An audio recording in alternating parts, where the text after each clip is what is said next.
I'll call this meeting to order, meeting of the Climate and Environmental Justice Commission. We'll start off with the roll call. I guess let's start on my left then, and just say names, I guess, as we go through. Jesse Murray. Jim Kramer. Ann Daniel. Jordan Loud. And Jacob Byrne. All right. With that, we can move to the discussion and approval of the agenda. Does anyone have any items that they would like to discuss from the agenda, or would anyone like to move to approve the agenda as proposed? I move to approve. I'll second. Thank you, Jesse and Jordan. All those in favor, raise your hand and say aye. Aye. Unanimous. Great, thank you all. Now we'll move to brief announcements from staff, commissioners, and council liaisons. Let's start, how about brief announcements? Let's start with our council liaison today, in case any more commissioners show up in the next few minutes. Great. Good evening, everyone. I don't have any announcements, but thank you. Thank you, Donna. How about staff? Any brief announcements? Sure, yeah, just a couple here. First one, Yolo County is seeking community members to serve on the Yolo County Climate Action Commission. I just want to spread the word in case you know anyone that wants to participate, or if you're interested in participating yourself in individual capacity, that's an option out there. It's a public advisory body that helps guide the implementation of the county climate action plan. And we have some current vacancies for district representatives, environmental justice lead, and business community lead. There's more information in a recent press release from last week and on their sustainability webpage as well. And then also wanted to note that Alana Gamaj has resigned from the commission here, moving on to pursue a new opportunity.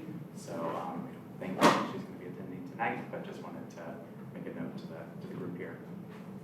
I think that's all my announcements. Thank you, Sam. And commissioners, if you all have any brief announcements you'd like to share, on this side, over here. All right. Thank you so much. And Sam, thanks for the update on Alana. She's been a great member of the team. Really glad she was able to contribute to the environmental justice and equity framework. And later on in the meeting today, we'll be discussing one of the items that she was a real proponent for, the establishment of a commission subcommittee on the environmental justice portion of our goals, and so we might want to discuss whether or not how we might like to tackle that particular item, knowing that she won't be with us going forward. But with that in mind, we can start moving through the other parts of the agenda. So what we'll do right now is open up our first opportunity for public comment. So if any members of the public would like to comment on items that are not on the agenda, they can approach the dais and make comments at this time. We'll have additional opportunities for public comment for each of the items coming up on the rest of the agenda as well. But I'll give a brief pause in case anyone would like to speak on something that's not on the agenda today.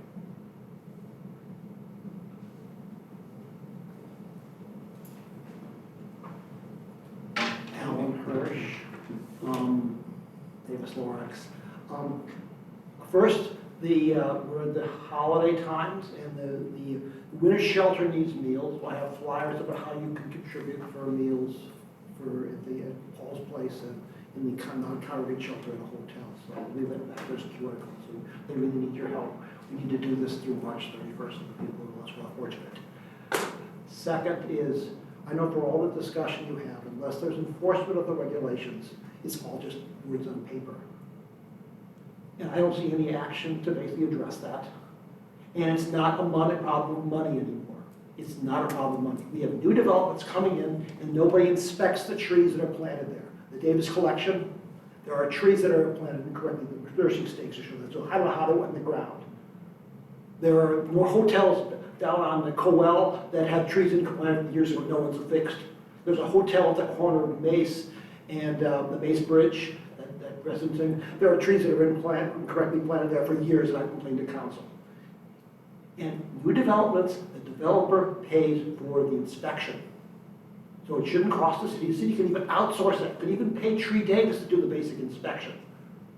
This is not a matter of money, this is a matter of priorities. Nobody cares about following through on the regulations. So all your discussion about the general plan and all this other stuff, if there's no inspection, there's no follow-through, it's just suggestions. We are deregulating the city. And it's a plan, I would say it's a plan, we make it all developer friendly, nobody cares about the trees. So this is a problem, and unless you continue, I will continue to squeak and squeak and squeak until we address that. And it's not Charlie's fault, it's basically his bosses. And I know I went to Cheryl a couple of years ago with a plan to fix the trees, and the developer, had a developer sign off an agreement that the inspection would follow through. And Cheryl said, it didn't go to the tree commission, so therefore we can't consider it. But she didn't put it to the tree commission, so it's a catch-22. Nobody cares about the trees to follow through. Someone has to squeak and squeak and squeak.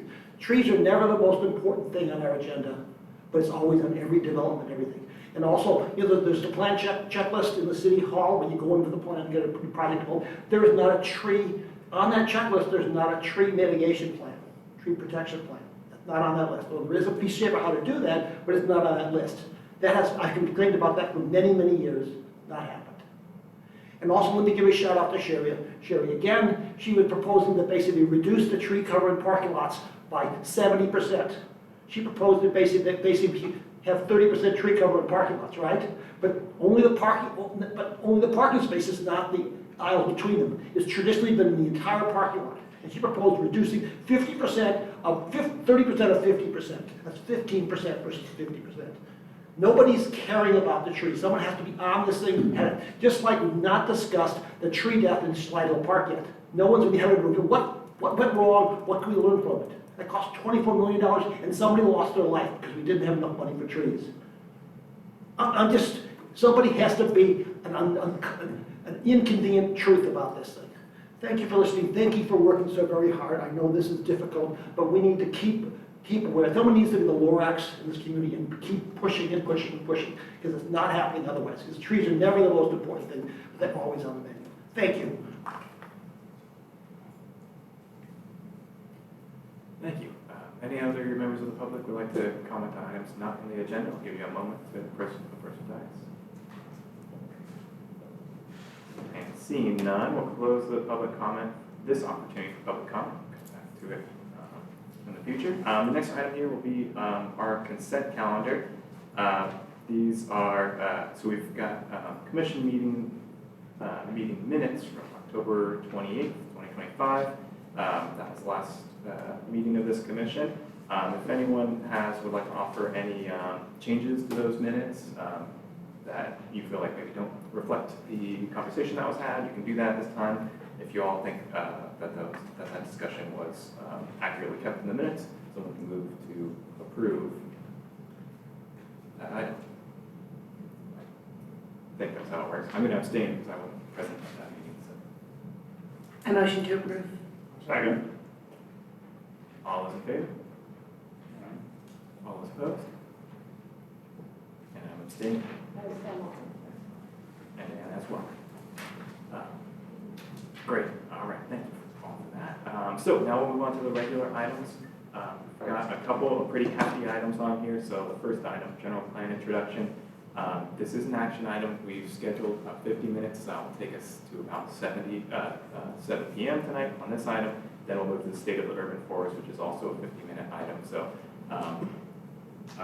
I'm sure we'll have some robust discussion on both those items. Excuse me if I am trying to, as those discussions unfold, but I try to move us along just to make sure that we can have adequate time for both of those. I won't keep us to the minute, but I'll keep us fairly within the ballpark at least. And with that, I'll stop talking to keep us on time. Let's open up the general plan introduction. Okay, thanks.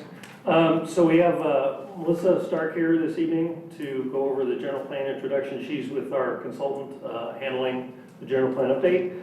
We do in the audience here have three of our planners with us, Sherry, Thomas, and Dara. So they may or may not have some input depending on where the line of questions go, but I'll turn it over to Melissa now. Thank you. Good evening, everyone. As Stan said, my name is Melissa Stark. I'm joined by Tiffany Bean. We are both from Ramey Associates, the lead consulting firm on the city's general plan update. Thank you for having us tonight to provide an update on the general plan. So tonight we are going to provide an update on general plan progress, present an overview of existing conditions related to EJ, and present a draft vision statement and project outcomes.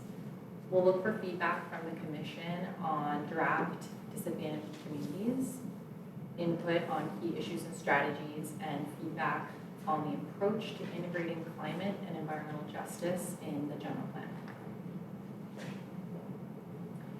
To frame our conversation and presentation, I'll start off with some background on state requirements, and then provide an update on the process, and then Tiffany will walk us through the results of our analysis. So as a reminder, the state requires all cities and counties to address 8 mandatory elements or chapters in the general plan. So this includes land use, circulation, housing, conservation, open space, noise, safety, and environmental justice. But the state provides communities with flexibility about how and whether additional topics are addressed in the general plan. So tonight we're going to focus on climate and environmental justice, which is consistent with this committee's purview. So for some context, California Senate Bill SB 1000, or the Planning for Healthy Community Act, requires cities and counties to develop an environmental justice element if they identify any disadvantaged communities and they're concurrently adopting or updating 2 or more elements of their general plan. So if SB 1000 is triggered, then a jurisdiction generally has 2 choices. They can either create a standalone EJ element or integrate EJ goals and policies into other elements of the general plan. And then in addition, Senate Bill 379 requires that cities and counties incorporate climate adaptation and resiliency into their general plan safety elements, or through referencing another adopted document like a climate action plan or a local hazard mitigation plan. Since the City of Davis recently adopted the Climate Adaptation and Action Plan, the requirements of SB 379 have been met. But because we know climate adaptation and resilience is a priority for many in this community, we want to come back to this topic and figure out how and if it should be integrated into the general plan. So now for an update on the project. A quick reminder for you all, the Davis General Plan update is split into 5 distinct phases. That includes listening and discovery, land use and mobility plan development, policy and plan preparation, public plan review, and final plan review and adoption. We're at the end of the first phase and entering into the second phase where we will draft the land use and mobility plan. So throughout this process, we've been engaging with different commissions in the city as well as city council. This is the last of 6 commission meetings where we'll be sharing relevant existing conditions, confirming key issues to study in the general plan, and then talking about key strategies for the general plan to address. In the first stage of the project, we launched our general plan website, which is shown here. It's davisgeneralplan.com. We'll continue to utilize this as a site for awareness, posting documents and resources, and notifying the public about events and surveys. In August, we hosted the first community workshop, which had 174 attendees and included a presentation with 7 interactive stations. In addition, we hosted the first online survey, which had over 500 responses, and several pop-up events around the city, all mirroring the same content as the first workshop. Through the community engagement process, we've drafted a vision statement that establishes the umbrella overarching the general plan. It establishes where we want to be in the future, and it reads, Davis advances safe, fair, healthy, and sustainable neighborhoods where everyone has what they need to thrive and succeed. In addition to the vision statement, we've developed draft project outcomes through our work with the community, which covers 4 different domains: healthy and resilient communities, community engagement, city leadership, and plan preparation. The first one, healthy and resilient communities, covers complete neighborhoods with a mix of uses, prioritization of multimodal and active transportation strategies, a connected and biodiverse park and open space system. It includes outcomes focused on housing that meet the needs of all income levels, through multiple regional housing needs and housing element cycles, creating places for businesses to grow and flourish, and ensuring that there are enough locations within the city to meet our housing and jobs needs. For community engagement, we want to hear from a diversity of populations and individuals within the community, particularly giving voices to those who may not typically engage or be involved in a process like this. We want to work with folks to build an understanding of the general plan and help them establish ownership of the plan. For city leadership outcomes, we want to maintain the City of Davis as a regional leader in policies to create safe, fair, and sustainable communities, ensuring that the community maintains a high level of public services and maintains positive city revenues through multiple funding sources. Outcomes related to document preparation include ensuring the general plan update meets recent and emerging best practices, state requirements, ensuring the general plan is adaptable to changing conditions in the future, ensuring the planning process and the plan itself are focused and clear on the most critical issues, and establishing the general plan is easy to use and monitor over time.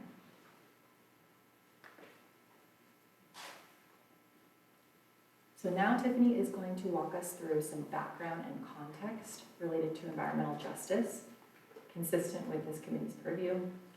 I will then provide additional information related to climate change in the next section, and that will all help us set the stage for a discussion of key issues and potential strategies to address those issues.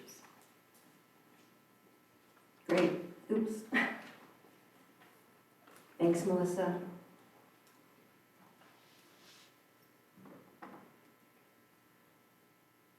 So to talk about environmental justice tonight, we'll give you some background on the Davis population, as you might be very familiar. Davis is a growing population. It is the biggest city in Yolo County, with in 2023 a population of about 65,800 people. It's also been growing over the past decades, as you can see on the slide. It has grown 44% since 1990, which is very much in line with also a growth of student population at UC Davis, which has grown by 7% since 2015. So if you look at these graphics, you'll also look at the ways in which the population has grown through diversity. In this case, these graphics here show the Davis population by race in different years. The first one on the left is 2010, the one in the middle is 2023, and then the one on the right is the UC Davis Census Designated Place for 2023. So just to interpret this graph, if you look at the squares, each square represents about 1% of the population. So if you look and quote the key, for instance, for the Asian population, each of those navy blue squares about 1, so that's about 22%. You can see that for as the population is both growing and aging, the city is also getting more diverse. In the city of Davis, the population of Latino community members, as well as those who are two or more races, has grown, while the population of those who identify as white has decreased, and this also mirrors trends on the statewide level.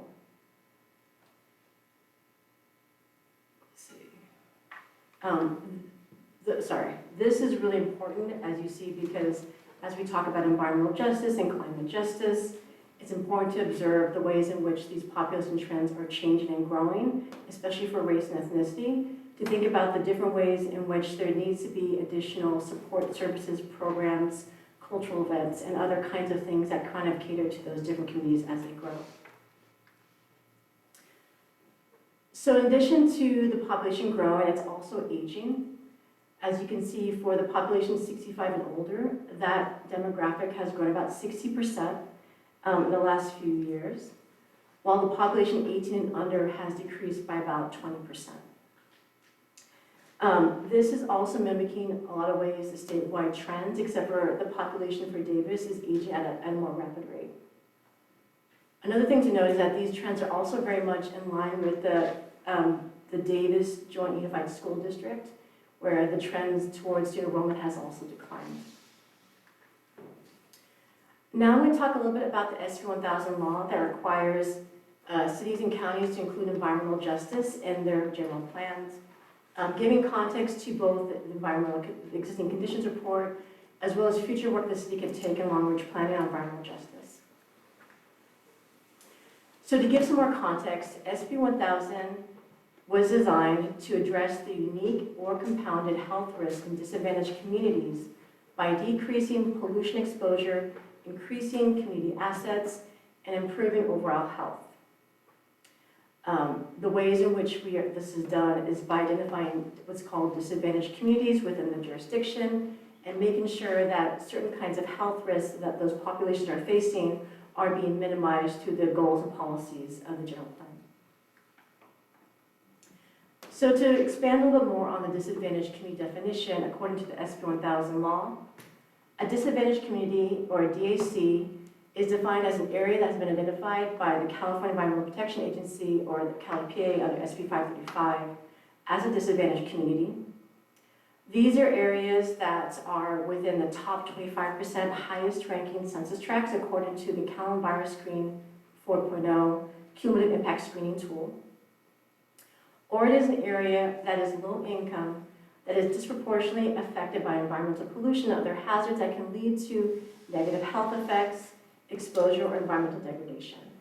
So as you can see in this graphic, basically what it breaks down to is a disadvantaged community is a combination of being a sensitive population, as well as being exposed to very high pollution. And so that's kind of the formula that is basic for the disadvantaged community. For our team of planners, we look at it a couple different ways to identify disadvantaged communities. The first method, which you can see on the far left, is the traditional way of identifying disadvantaged communities according to the SB 535 law, which is looking at, again, the top 25% highest ranking census tracts according to Cal EnviroScreen that experience cumulative pollution burden as well as socioeconomic vulnerabilities and other health risks. So looking at this map, you'll actually see that there's a certain number actually there's no disadvantaged communities in Davis. If you look at methods 2 for the screening method, this is another way of looking at this definition of disadvantaged community where you look at both the percentage of sensitive populations as well as their exposure to different kinds of pollution burden. So looking at, for instance, diesel particulate matter in this example, or cleanup sites, or other kinds of pollution like ozone levels, PM 2.5. We look at the ways in which the map of low-income or sensitive populations aligns with the maps of higher rates of pollution burden according to the statewide cumulative impact screening tool.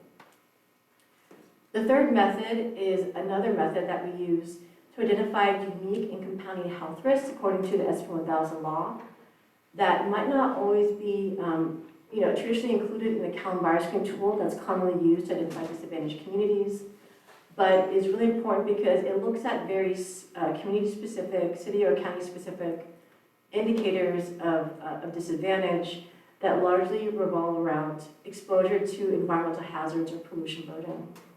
It also allows us to look at different indicators within the SB 1000 law. For instance, the law requires a look at access to healthy foods, good access to public facilities like schools and libraries, and other things like walk access to parks and the place where people need to go. So looking at this first definition or screening method of disadvantaged communities, we looked at the tool and found that while there definitely are different levels of burdens across the different census tracts and census block groups in the city, there are no communities within the city of Davis that are identified under this screening methodology. The one thing to note, though, is that the Attorney General's office did note in its recent guidance on SB 1000 that even if a city or county does not identify disadvantaged communities according to that SB 535 definition of disadvantaged communities, it is important to look at other ways of identifying disadvantage, and so we moved to method 2 and method 3 to look at those different ways of doing that. So for this map, we kind of basically look at what are the low-income areas of the city of Davis. And this is defined in 2 ways, either the 80% of statewide median income or the 8% of county area median income according to statewide income levels designated by Housing Community Development from the state of California. Looking at these two different measurements, we went with the county area median income for the city of Davis, and compared that also to the California statewide median income as well as the Yolo County area median income. So as you can see on this map, the census tracts and census block groups that line up in the yellow are considered the low income areas based on our definition of low income for Davis. So to combine, the definition 1 and screening method 2 of disadvantaged communities for Davis, we looked at the different indicators for each census tract that are pollution focused in CalEnviro Screen 4.0 to see which one of those indicators kind of fell within the top 25% most impacted communities within the state. So combining these two different things together, you can find that the areas highlighted in bright orange are areas that are both low income areas as well as are areas with higher pollution burden. The different areas of the city of Davis and the different issues that people are facing include higher exposure to pesticide use, higher potential issue with groundwater threats, potential issues with impaired water bodies, solid waste sites, cleanup sites, and hazardous waste facilities. I think one thing to note about this map is that some of these are very direct exposures, like pesticide use is a very direct exposure to people's health, right? Because of the way it's consistently applied and the direct correlation between the pesticides and people's health. If you look at some of the other threats, they're what's called environmental effects indicators under CalEnviro Screen 4.0, or those are ones that have more site-specific impacts or occasional impacts that need to be closely monitored to see what exactly are the impacts to the local community. So for instance, while there can be groundwater threats for people in the city of Davis, if the different sources of pollution are in compliance, then usually there's a low risk, but those are things to be monitored over time. For method 3 analysis, we again went back to the law's definition of unique and compounding health risks. And we looked at different aspects of Davis that really impact people's quality of life, right? Their ability to live healthy lifestyles and their ability to minimize risk. So what we found through this analysis is that there's slight issues with walk access. While Davis is really known to be good for walking and biking, there are occasional issues where certain communities might have a bit more limited access to supermarkets, SNAP store locations, SNAP being, access to food benefits to be able to have healthy and fresh food at an affordable rate. And for some communities, there can be limited access for schools and libraries, and these tend to be more on the peripheries of the city versus in the central areas of the city. Linguistic isolation can also be an issue, with about 13 census tracts reporting greater than average linguistic isolation than the county average. And this is important because we know that when there can be barriers to accessing certain services, linguistic isolation can be a challenge for those who are trying to access benefits and programs. In addition, as you might have heard from other discussions, overcrowded housing or housing issues can also be a big issue for residents in Davis, and this is also an EJ issue, with 4% of households in Davis being overcrowded compared to about 5% in Yolo County, so there are some similarities. And there are a couple of census tracts within the city in which 6% of households are experiencing overcrowding conditions in particular, so they're greater than the average. Another issue for some members of the Davis community is the fact that there's some severe housing cost burden issues, especially for both low-income homeowners as well as low-income renters. So for homeowners, about 3% of low-income homeowners in Davis are severely cost burdened, meaning that they spend over 30% of their income on their housing costs, compared to about 4% in Yolo County, so there's similar numbers there. For low-income renters, about 22% of low-income renters in Davis experience housing cost burden, compared to 40% in the county, which is much higher than the county's average. So that concludes a bit of our environmental justice analysis according to SB 1000. Looking forward to your conversation later. But I'll pass it back to Melissa to talk more about climate agent in the general plan. Thanks, Tiffany. So as we mentioned earlier, the city has options for how to address climate and environmental justice in the general plan. For context, Davis's 2040 Climate Action and Adaptation Plan sets forth a path toward becoming a carbon neutral city. It identifies top climate hazards for Davis, which include severe weather, fire, air quality, and flooding. And this cap is set to be updated about every 5 years. So integrating these cross-cutting themes in the general plan, there are options for us to consider when thinking about how the general plan can address climate change and environmental justice. As mentioned, SB 1000 is triggered through our analysis, which means we can provide a standalone general plan element, integrated policies across multiple elements, or a hybrid approach that provides an EJ framework in its own element or chapter, and then integrated goals and policies across multiple general plan elements.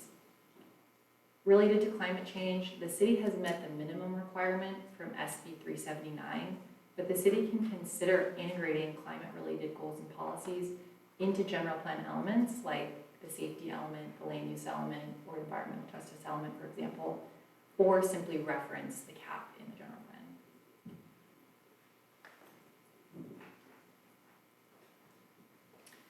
The City of Davis has a breadth of work to date that can and will be used to integrate into the general plan for both climate and environmental justice. This includes the CAP, which we mentioned a few times, our work on the consultant side on preparing the Health and Environmental Justice Existing Conditions Report, which is what Tiffany just summarized for us. And then in addition is the Environmental Justice and Community Development course, CRD 149 at UC Davis, led by Dr. Jonathan London, which included focus groups, surveys, and research led by students, and is culminating in a final report and policy tracking tool that will be provided to us, the consultant team, as well as City Council for consideration and integration into the general plan update.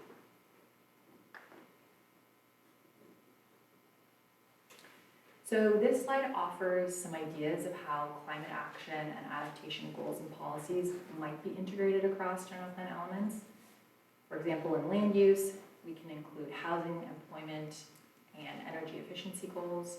In circulation, we can include electric equipment, active transportation, transit, and reduced single occupancy vehicle goals. In conservation, we can include water conservation, reduced and diverted waste, increased green space, and expanded urban forestry goals. And in the safety element, we can provide goals for reducing impacts from hazards. So with all of that background in mind, we want to walk you through some of the draft issues and strategies for your consideration tonight. Through our first phase of engagement, background research and analysis, we've developed this list of draft issues that the general plan may address related to environmental justice and climate change, which are shown here on the screen. So this includes identified sources of pollution, climate hazards, issues related to population impact, public transportation, and sensitive populations. These issues come from several engagement touchpoints, including our Commission Palooza event, our first workshop, our first online survey, and City Council meetings. Tonight, we want you to share what issues you think are missing and should be included for the general plan to address. And then we wanted to provide some sample strategies for you to start thinking about. These are really the flip side of those issues. These are potential strategies to address critical issues in the general plan related to environmental justice and climate. So these include, for EJ and climate, these include freeway buffers, preserved open space and native plants, air purifier lending library, fireproofing, mandated solar, climate-friendly yards and green spaces.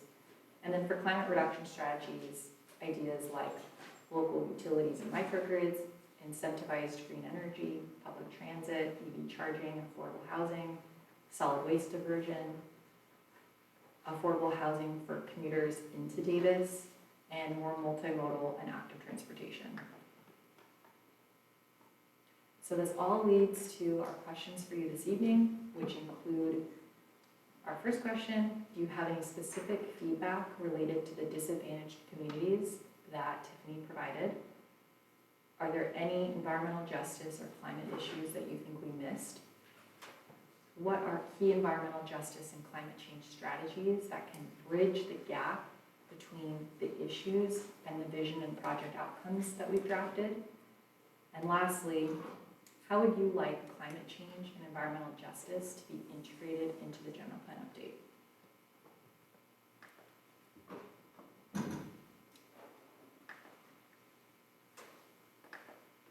That concludes our presentation for tonight, and we look forward to your feedback. Excellent, thank you so much for that presentation. So the way that we'll handle this particular discussion and the next one as well, we'll open it up for clarifying questions from commissioners on any portion of the presentation. If you want to see, a figure again, or you have a question about a certain methodology, we'll return to those for kind of pointed clarifying questions, a little bit more factual based. We'll then open it up for public comment. After public comment has closed, then we'll have a more robust conversation. We can use these questions as prompts. If we've got our own questions, if we want to take it in our own direction, we certainly can. Before I open it up for clarifying questions, I'll just ask staff, are there any final thoughts you'll have after that presentation you'd like to share? Great, thank you. Councilmember? Thank you. If at any point in your deliberations you would like me to provide you with a little bit of a summary as to what council has discussed, because we have not yet made a final decision about how we want the EJ to be included in the general plan, but we've had a discussion around the merits of standalone element integrated. And as well, we've also discussed a third variation on that, which some people call the hybrid, where you have a standalone environmental justice element in your general plan, but you also integrate aspects of it in the appropriate elements. So if you'd like a little more on that, when and if it gets to the right time, I'm happy to share that. Thank you. So with that in mind, let's start on my left side. Any clarifying questions about the presentation? I'm not 100% sure this counts as a clarifying question, but I'm going to ask it anyways. Is there a reason that when we were comparing the AMIs, that we look at the county as a whole instead of Davis specifically? Because Yolo County is quite diverse when it comes to income, with Davis being on the upper end of that. So by looking at the median of the entire county, I feel like we might get some skewed numbers. Yeah, that's a really good question. I think that, what it comes down to is that there's two definitions of disadvantaged low income within the law.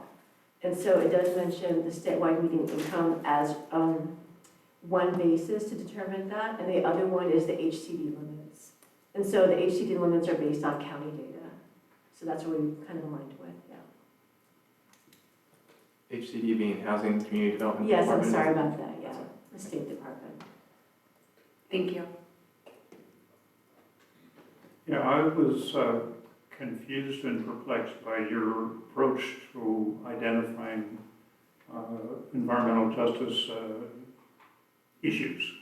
Much of your presentation, your analysis, is based on areas on census tracts.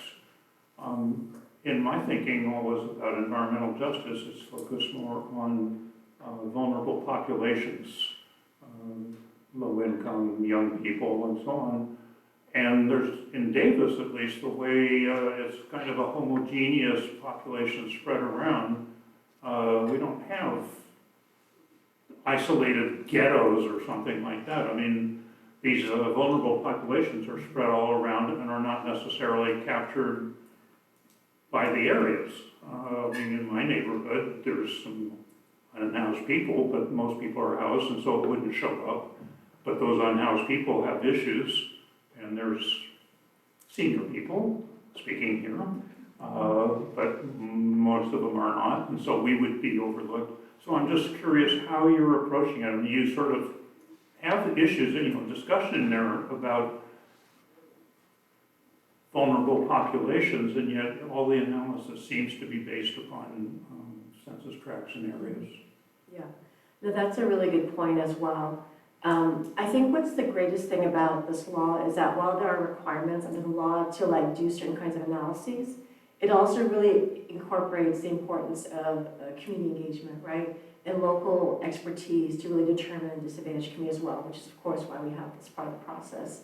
And so there is an analysis of disadvantaged communities that uses the low income measurement, right? So you're looking at income, but I think what's challenging is that a lot of the data that's robust is either at the census tract level or sometimes at the census block group level. That's why the income data is at that level. I think you can definitely layer this data that's being presented here, which is definitely preliminary, with additional local expertise, right? That's really very important through the process. And so if there's anything missing from this analysis, I think it's welcome to be included as a part of the analysis in certain ways, right? There are some things that also, environmental justice is very place-based, right? Like whenever we look at the history of environmental justice, the movement, the reason why we look at disadvantaged communities is because people are always like, well, where are these EJ communities? Where are they located? And this kind of mapping process is so important. And I think that it goes to the challenges of the data, but the importance of layering like traditional, robust scientific data with, again, other things that can be included like age, like the unhoused community, right? Like other kinds of either environmental hazards or pollution burdens. So yeah, that's a very long-winded way of saying like there's like opportunity to give more input to it. So, I mean, you're correct that much of the environmental justice literature looks at areas because that's the way population is segregated, but not necessarily in Davis itself. Is it possible to combine the two, that for some hazards, the hazards affect areas, and for other kinds of hazards, they affect populations? And so you could approach it both ways. Yeah, I think that's really interesting to explore. I think, at the end, the outcome will be the environmental justice policies, either in our standalone elements or throughout the general plan. So I think there's ways in which you can do very place-based policies, and then some of them can be targeted towards certain kinds of vulnerable populations, if that makes sense, right? So it's kind of like a both-and approach, which is very important. Thank you, Jim. Ann? I don't have any questions. Thank you. I had a question on method 3, where we're getting into a little bit more of those factors, like place-specific factors. Was there a mapping product that was produced by that, or were those more? Apologies if you did share that during this presentation. That's a really good question. Sorry, I'm like, there's so many good questions. But with method 3, we kind of use it as like a supplement to the methods 1 and 2. That helps. It's kind of like a verification, a confirmation of what are the EJ communities within the city of Davis or any kind of jurisdiction. So we did in the ECR that you can see, the existing conditions report, there's tons of maps, like by indicator, so you can take a look at each of the individual maps. And then there is a composite map that you can see of the methods 1 and 2 with a little bit of 3. But I think when you look at 3, honestly, there aren't a ton of things that line up really high for City of Davis, and so we kind of noted that. Yeah, but yeah, we can show you more graphics and maps soon. Thank you. And with no other clarifying questions, then we'll move to the public comment period. So again, if anyone would like to comment on this item, they can approach the dais. If we get a line of people, we'll get the timers going too. But yeah, anyone who would like to comment on what they've seen in the presentation today or on this topic, feel free to come on up.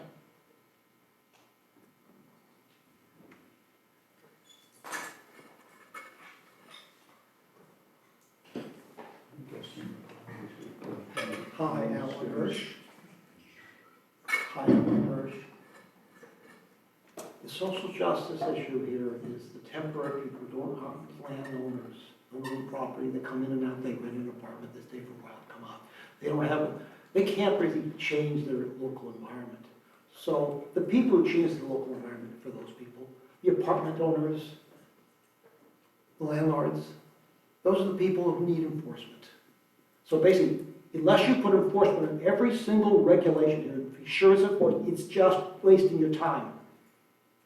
Just wasting your time. Give you an example, the Access Apartment Complex at the corner of Research Park and Coel. There's a corner there, but there's a freeway right behind it. Freeway right behind this big apartment complex. Somehow, we're gonna be the only city on the whole stretch of I-80 between Sacramento and Benicia that has no sound walls protecting our residents from the freeway. Think about that. We negotiated, we widened the freeway, we didn't ask for sound walls in that. Then there's the issue where the city says, well, we don't have sidewalls, well, we should have some buffer that picks up the particles because there was a north wind or whatever. They wanted a 30-foot buffer zone there. They said, they told the city planning department, make sure there's a 30-foot buffer the best you can. We ended up with a 15-foot buffer. And the trees there are already dying. No enforcement. No enforcement. So basically, there's a classic environmental justice problem that nobody cared about. Good policies, not implemented. Then there's the people who take the bus. They're lower income, right? Are we putting trees at bus stops? Or the parking lots they walk through? Are we enforcing the shade in the parking lots where these people walk through? You know the answer is no. We don't do any enforcement at all. Not even retrofit enforcement. It's just so.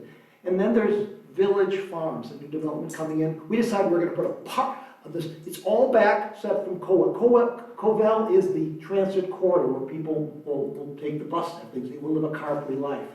We decided we're going to put a nice green park on the corridor so everyone has a 5-minute additional walk to get to the transit corridor to get the shopping. We encourage people to drive. We discourage and make it more expensive to live there because it's even harder. It had 5 minutes walk. 5 minutes. The average home makes about 5 trips a day, so that's 50 minutes added to each trip because across a park, across. Everything was 5 minutes further from the buses. How is that environmental justice? We basically discourage people. This is the enforcement of policies that is just not happening. Just not happening. It's very disgusting. Oh, I-80, we widened I-80. The promise was the toll lanes would basically fund more transit. Well, and the October 9th meeting of the Truro Transportation District, they revealed that basically there wouldn't be enough revenue from the tolls to fund more transit for 19 years. 19 years. No money for transit for 19 years. Oh, by the way, the I-80 widening set the city back 10% on its greenhouse gas goals go negative. We aren't enforcing these laws. These are nice aspirations. You're talking nice, high-minded things, and that's good. We had needed aspirations, but we're not implementing. There's not will. You need to push back on our elected officials. Donna has a tough job, has to balance things, but we need to push back. You need to speak up. These aren't just policy. We want enforcement. If there's not enforcement, let's not waste our time talking about it. Thank you very much for your hard work. Keep pushing.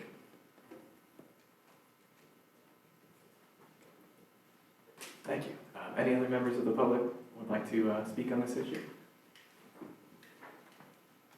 Hi, I'm Chris Granger. I'm the executive director with Cool Davis. I sent some comments, but a little late, so I apologize for that. I know you know that there's a lot of content here to cover between last Friday and tonight. So,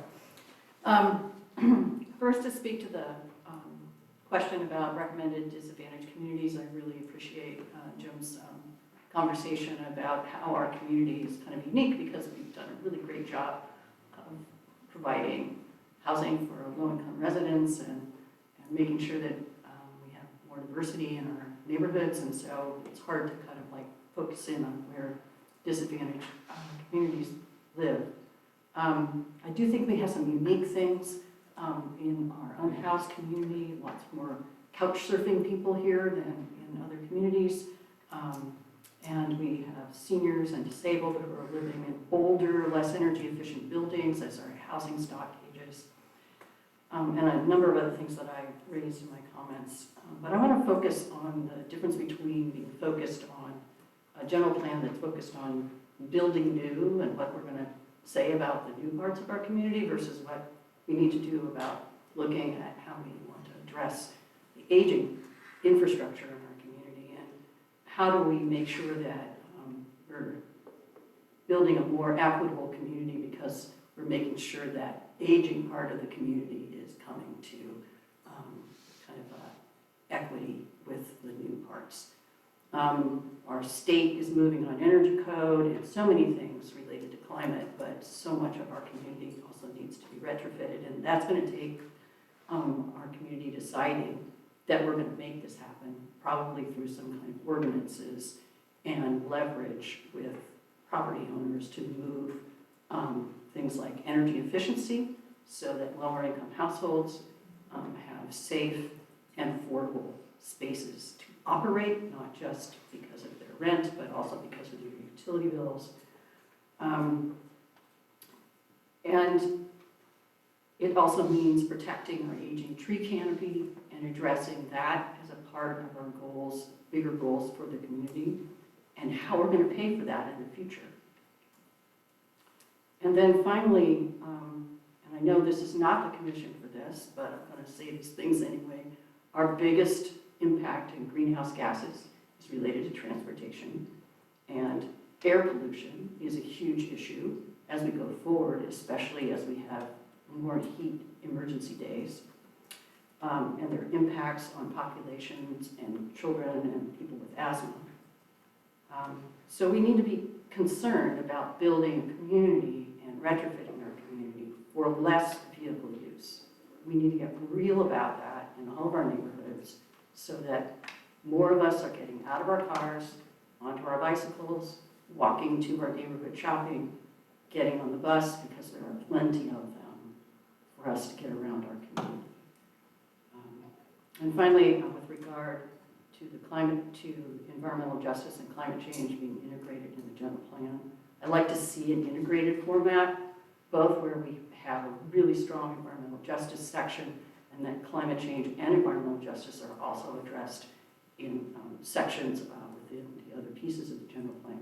If we had a more robust general plan, like maybe comparable to our previous general plan, which would take us a lot longer to do, with many more elements, maybe it wouldn't be necessary, but I think at this point, it's a pretty short document, and that we can do it. We can include the references that we need to related to our climate action goals and our environmental justice goals. Thank you. Thank you for your comment.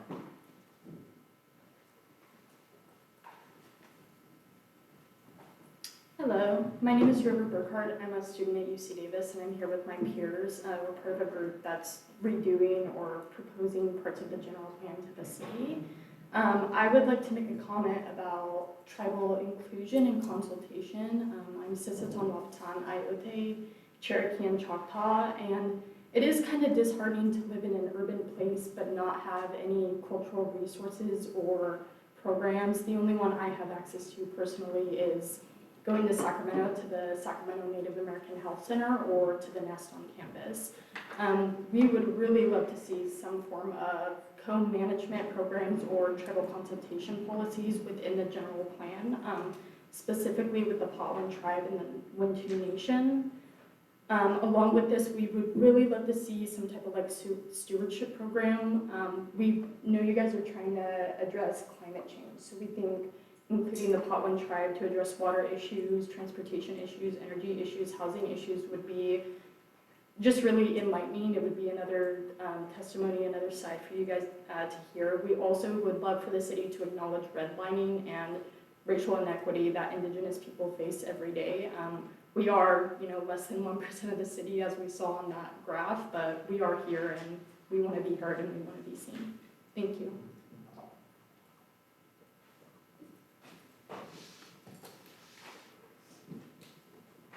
Thank you for your comment. If anyone else would like to add their thoughts to this section, feel free to come on up.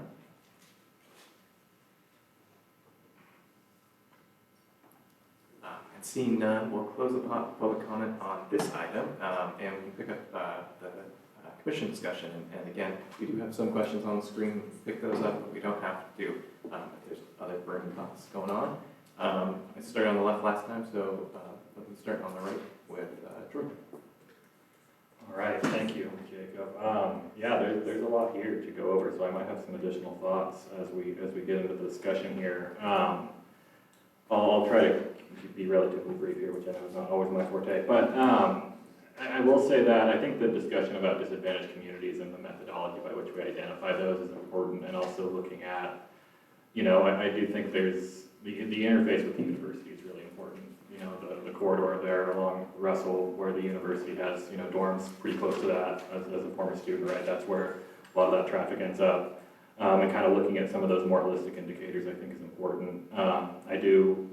I would emphasize as well, looking at, you know, in addition to freeway corridors, also rail corridors, noise impacts, potential spills for freight coming through there, as potential opportunities to look at through a disadvantaged community lens as well. I'm glad we're not sticking with Calabira screen, because I have some issues with that framework in general that I think has some blind spots in it.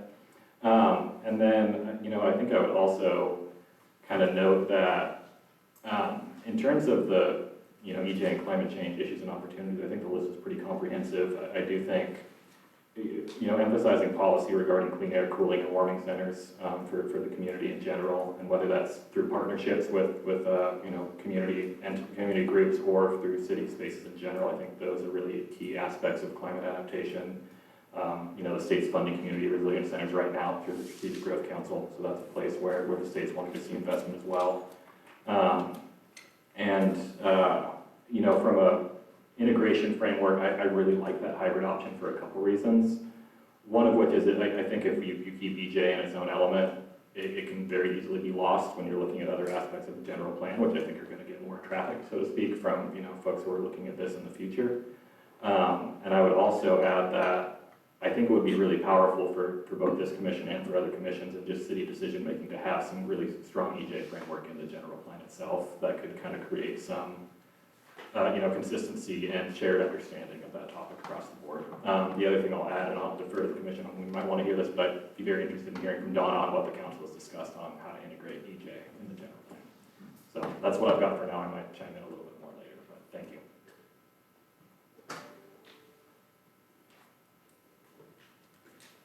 That was certainly going to be my question, is to ask Donna to sort of share with us the thoughts and what the council has been thinking of. So I would appreciate learning that. And I think integrating these concepts is important, because I agree with what Jordan said, that the likelihood of it getting lost otherwise, and it's just, these concepts and this need is too significant for that to happen. Thank you, Ann. Donna, before I kick it over to you, let me ask you too, would you like to share kind of your initial thoughts first, or would you like Donna to kind of speak about some of their council's discussion? Donna, if you wouldn't mind. Sure, thank you. I always try to not get too insertive in your meetings, because I'm so appreciative of what you do. And just to share with you, again, you know, I'm sharing you my impressions, my understanding of what we've all discussed. We've had multiple discussions about this question of, should it be a standalone element in the general plan? Should it be integrated? Should it be hybrid? We haven't made a formal decision. What I would share with you is that there's no question that where we are all in agreement is that we want it to be meaningful and really have real impact. We don't want environmental justice to be an afterthought. And I think where we've been a little unclear ourselves is, does it have more impact when it's really integrated, or does it have more impact if it does have its own standalone element? Does that give it more prominence? And one of the examples I pointed out in the last discussion we had was that where I saw it done in a way that I thought was really effective was in one particular city where the actual introduction to the general plan was predominantly about environmental justice, which was really interesting to me, because normally you would have expected more of a general overview, but it really focused on environmental justice, which in a sense kind of laid the foundation for the whole document. And then in the other chapters, which dealt with the other required elements of the general plan, it was also integrated. So it was that kind of, in a sense, hybrid model. But again, we have not made a decision, so I'm just sharing with you the conversation. There may be council members who feel really strongly that having it as a standalone is more effective than integrated. I can't really speak for everyone at this point, and we're really excited to hear your thoughts about that. And if you don't mind, can I mention one other thing, which the public commenter really, or her comments really spoke to me about this idea of community engagement and being sure that we engage a lot of those in our community who aren't always engaged in these processes, and in particular the indigenous peoples have a great deal of wisdom to share with us about land use and sustainability So I want to sort of challenge you to think also about what you as a commission may want to do to engage the public in the process, because one aspect of our commission reform process was to encourage commissions to do more to invite the public to come forward to share ideas with you. So I want to lay that out there for you, because community engagement is a huge, huge piece of SB 1000 as well. So that's all. I'll stop there. Thank you, Don. Jim, if you'd like to pick up from there. Yeah, I have a couple of comments. In your presentation and in the material presented to us, there's a fairly substantial list of different kinds of hazards. I mean, you talk about pollution and different kinds of sources of pollution, but also heat waves and earthquakes and so on. And just in presenting a list like that, it makes it seem as though they're all equally important, whereas in fact, I don't think they are at all. And in my mind, it might very well be that a small amount of environmental injustice on an extremely important hazard might be more consequential than moderate or large injustice on a trivial hazard. So I think you need to have some sort of ranking of that. I'll just mention that 32 years ago, I served on the Cal EPA Comparative Risk Project, where we were trying to quantitatively identify the different levels of risk of different hazards and set priorities and so on. I don't think you want to go back to the dust-covered records of that, but there is a literature on this, and it might be worth your while to at least qualitatively come up with some ranking. Secondly, I'll get back to, without being a dead horse, get back to the problem of census tracts versus populations. Again, there's a large statistical geography literature suggesting or proving that for many purposes you can't correctly identify individual hazards based on aerial aggregate data. I think you need to separate out the different hazards, and for each hazard decide which approach to take. It would seem like some types of pollution might be very localized, and doing a neighborhood or an aerial thing would be appropriate. Other things like massive heat waves or earthquakes might not be, that might be just spread across, and you would then want to focus on populations. So I think that it would be helpful if you approached it that way, and not just wait for us to do it or something, that all of the different commissions need to be considering environmental justice, and so you need to give them some guidance on how to look at that. So I would urge you to work on that very quickly. No doubt I'll have more comments later, but that's what comes to my mind. Jim? My comments are in line with one of the commenters today, and also some of the comments that we got emailed to us, which is focusing a lot on the rental community in Davis, both the students and the family rentals. As we saw in the presentation, a high percentage are in that low income area and disproportionately impacted by high rental prices in Davis. And what can we do as a city to help reduce their impact? One thing that I think one of the commenters mentioned was we have regulations for new building, energy efficiency, appliances and things like that in new builds, but what can we do for our existing rentals? Because using energy efficient appliances will help not only achieve our climate goals, but also help reduce costs of PG&E bills for rental communities and reduce that impact on them. And other, that's just one example, but other ways to support our rental community in Davis as well. And then touching on Donna's input on the general plan, I really like the integrated approach because it does reinforce that environmental justice should be looked at every time we're looking at the general plan. Anytime we have an element, we want that framework reinforced throughout. Thank you.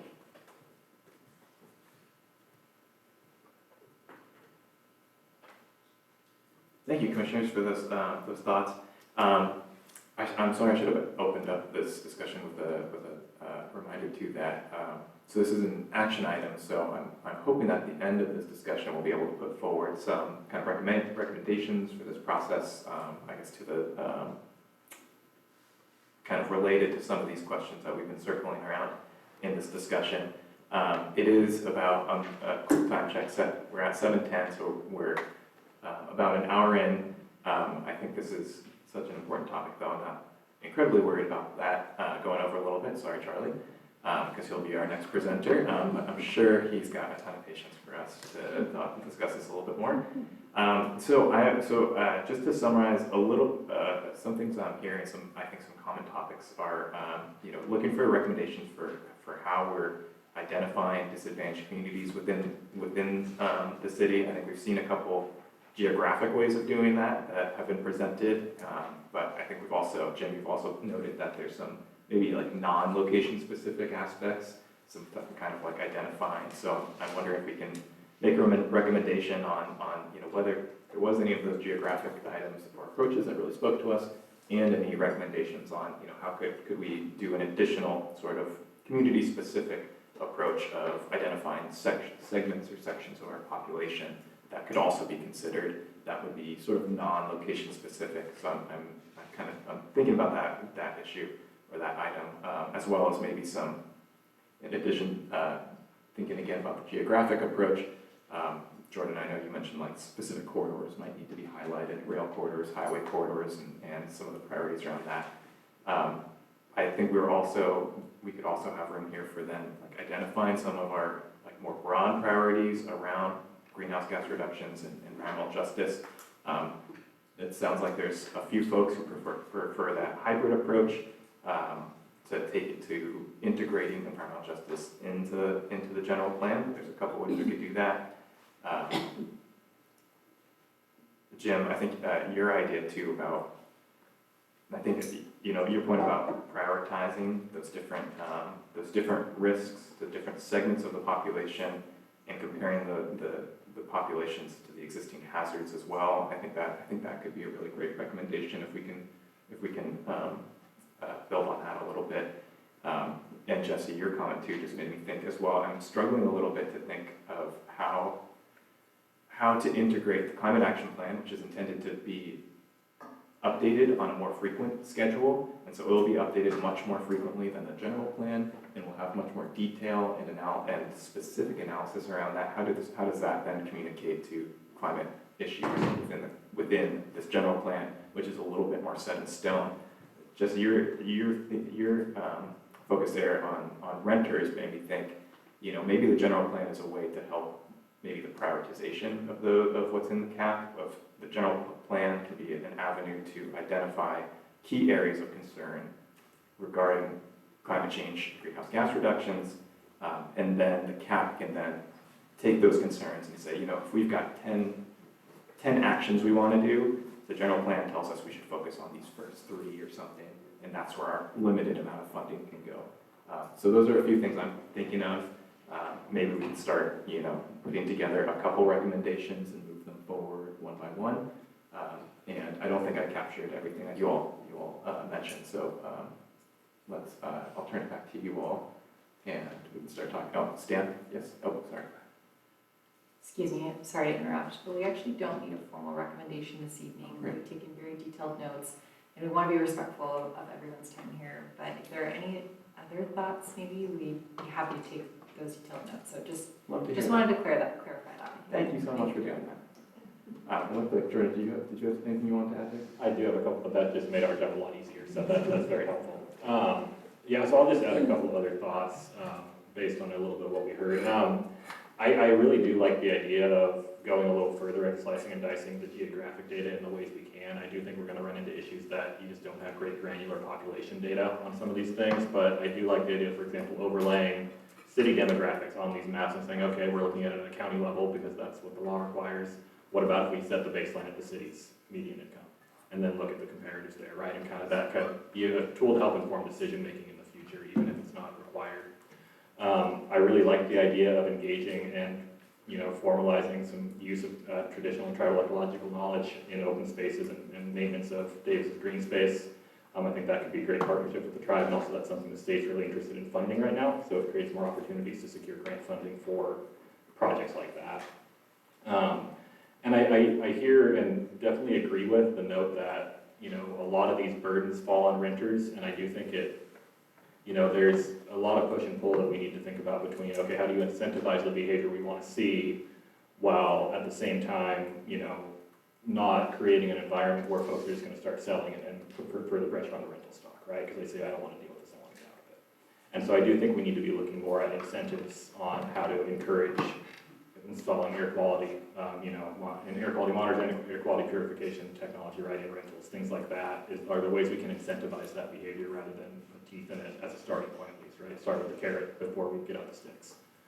And I think the last thing that I would add that I think is pretty important in all of this conversation, because we're hearing a lot about, right, wanting to do that community engagement work and get input from populations that don't necessarily always have the opportunity, or we don't see typically engage with these processes. And I do think that becomes an exercise in finding more novel forms of outreach, and I think that needs to look in two ways. It needs to be looking for input from the community and from these populations that we're talking about, but I also think it needs to have a lot of focus on explaining why this input is important, how it's going to be used, and I mean, as a very basic starting point, how many folks in our community don't know what a general plan is? I think that's a pretty high, large percentage. I know I didn't know much about general plans before I started working in the work that I do now in development consulting, and I learned about them, right? But I think creating a methodology and using some novel outreach techniques where we're not just saying, hey, we want to hear from you, but also saying, hey, here's what we're doing, here's why it's important, here's what it will lead to, and here's what your input could facilitate it and push us towards. I think that's a really key aspect of this public engagement process that needs to be thought about, and maybe trying some new things to get folks' attention in a time when it's really difficult to get people's attention, because there's a lot of other things that make get their attention a lot more easily.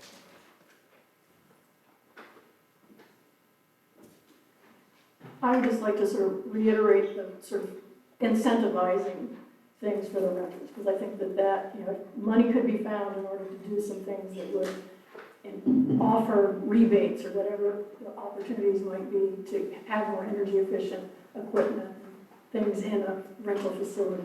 And then also I think it would be important, I was really struck by the chart that talked about the population segments by age, because I think the issues that different age groups deal with, whether it's their access to their need for transportation, their health issues, I think if we could get more information on where those age pockets are within our community, that might really inform various work that we do.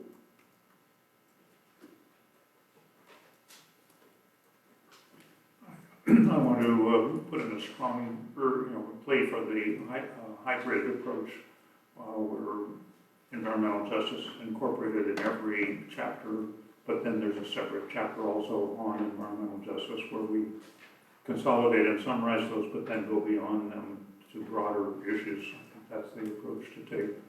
And then on some reflection on my earlier comments, I think most of the pollution hazards that you mentioned are point source and would be appropriate for geographic area analysis. The one exception there might be automobile exhaust, which is fairly broad and with air currents and so on, it spreads. But then I think all of the environmental hazards that you mentioned, like extreme weather and so on, are citywide and would be better approached with population figures.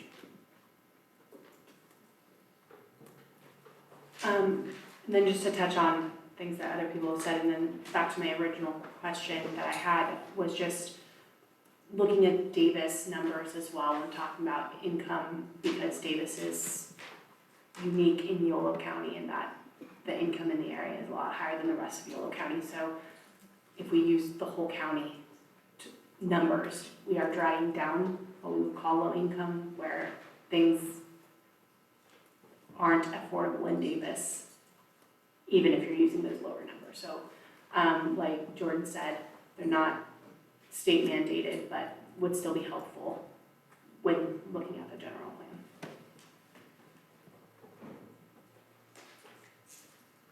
Thanks, everybody.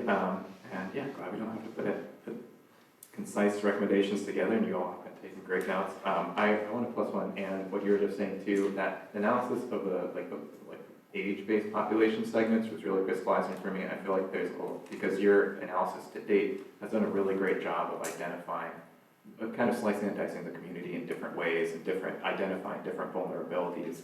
And that, I think, I think there could be a really robust analysis there of looking at some of those different segments of the population, whether it's language access, whether it's age, whether it's pre-existing conditions, or some of the other data that you've already surfaced against some, like a prioritized list of some of those hazards that, like Jim, you were talking about, and whether those are geographic, and so if someone wants to put, senior development next to existing sources of agricultural pollution, we understand that there is that nexus of risk in sensitive populations before, as we're looking at, like project by project, or growing into the future. So some sort of, like analyzing those hazards on a population level.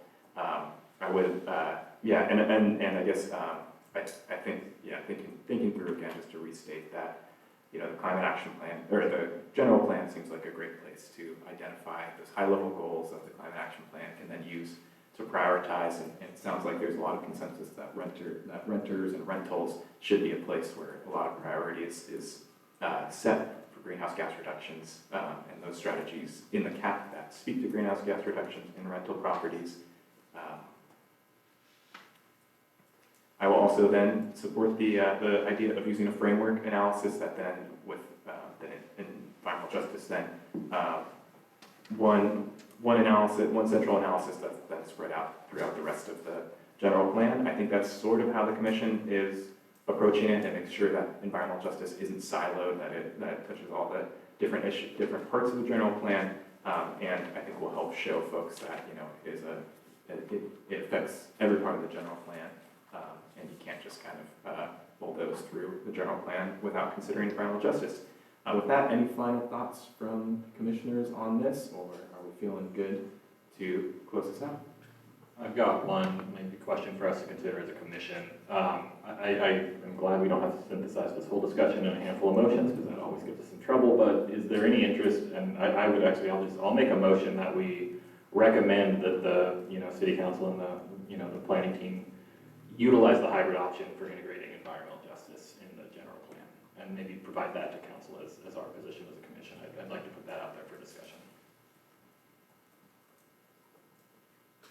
I think that was a motion, and I'll second it. Excellent. Anyone want to propose any friendly amendments? If not, I've got a motion and a second, so all those in favor, can you raise your hand and say aye? Aye. Not needed, but we're hammering it home.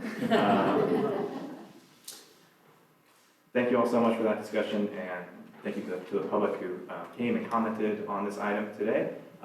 We will now roll over to item B on the agenda, which is the state of the urban forest. Thanks for your patience. That's the item you came here for today. So again, we'll start off with a presentation to set the stage. We'll do some clarifying questions, open it up for public comment and commission discussion thereafter. Thank you.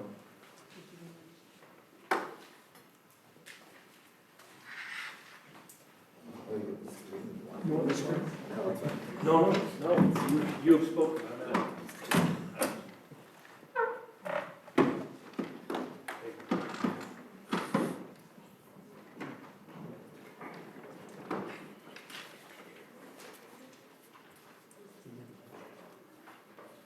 Can I move the thing over? No.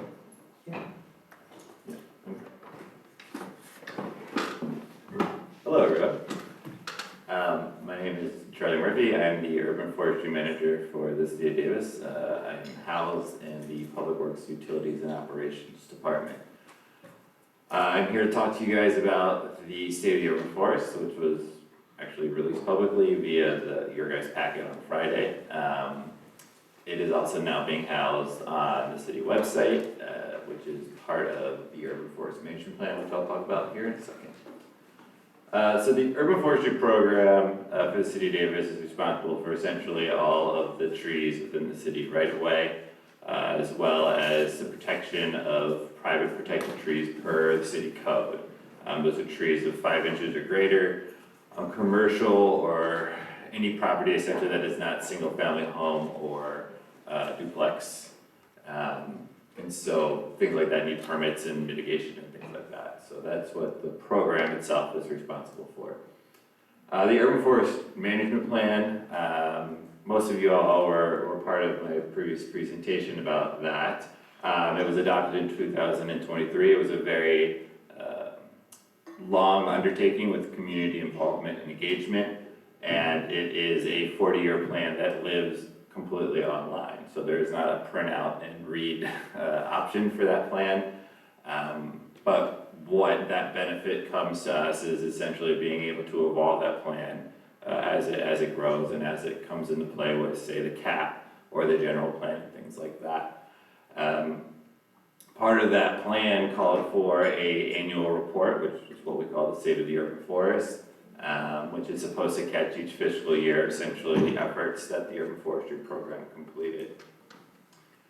So the State of the Urban Forest, the first one was presented to you all last year, just as you guys are getting formed.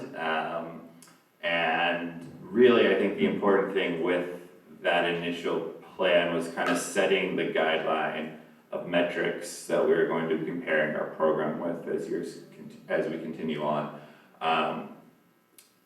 I think those are going to evolve as we get more and better data, and we'll continue growing our policies and procedures. I think there's going to be a lot of evolving ways that we kind of compare and challenge ourselves to better the program in general.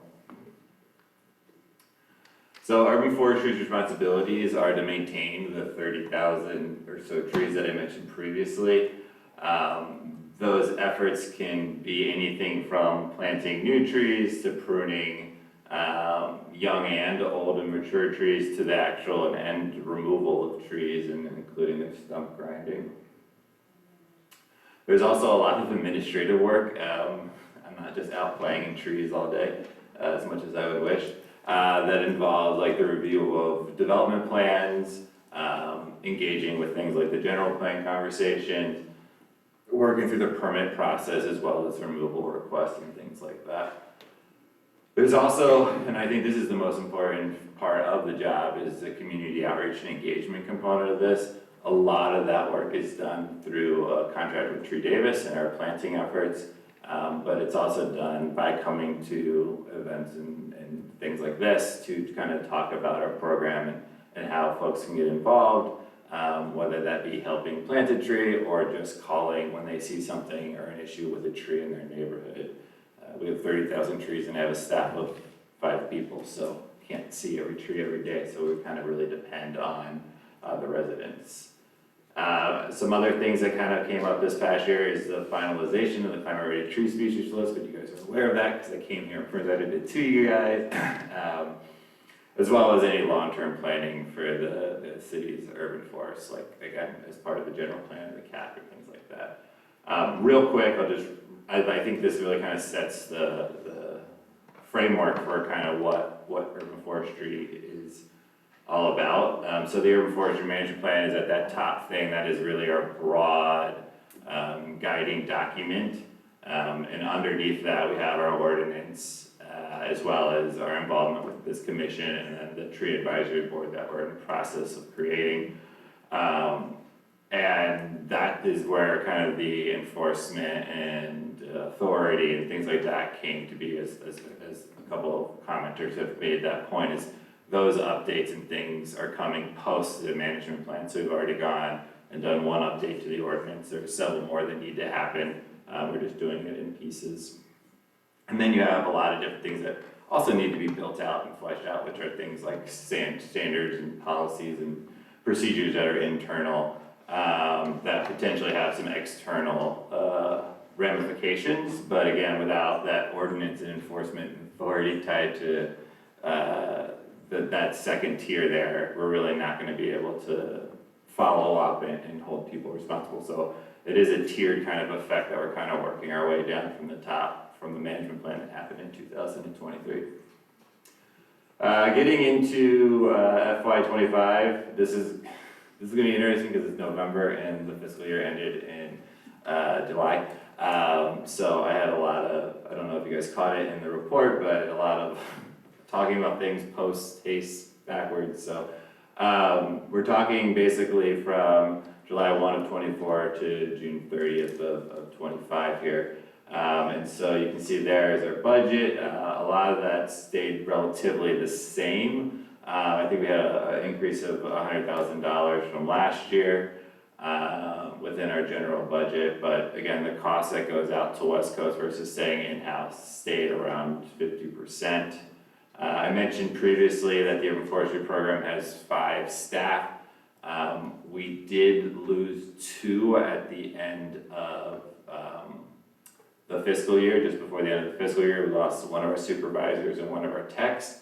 I'm happy to report that we hired in the remaining tech as a supervisor. She's been with us she's been here longer than I have, so she was a part-time employee when I got here, so she's been here about 4 years.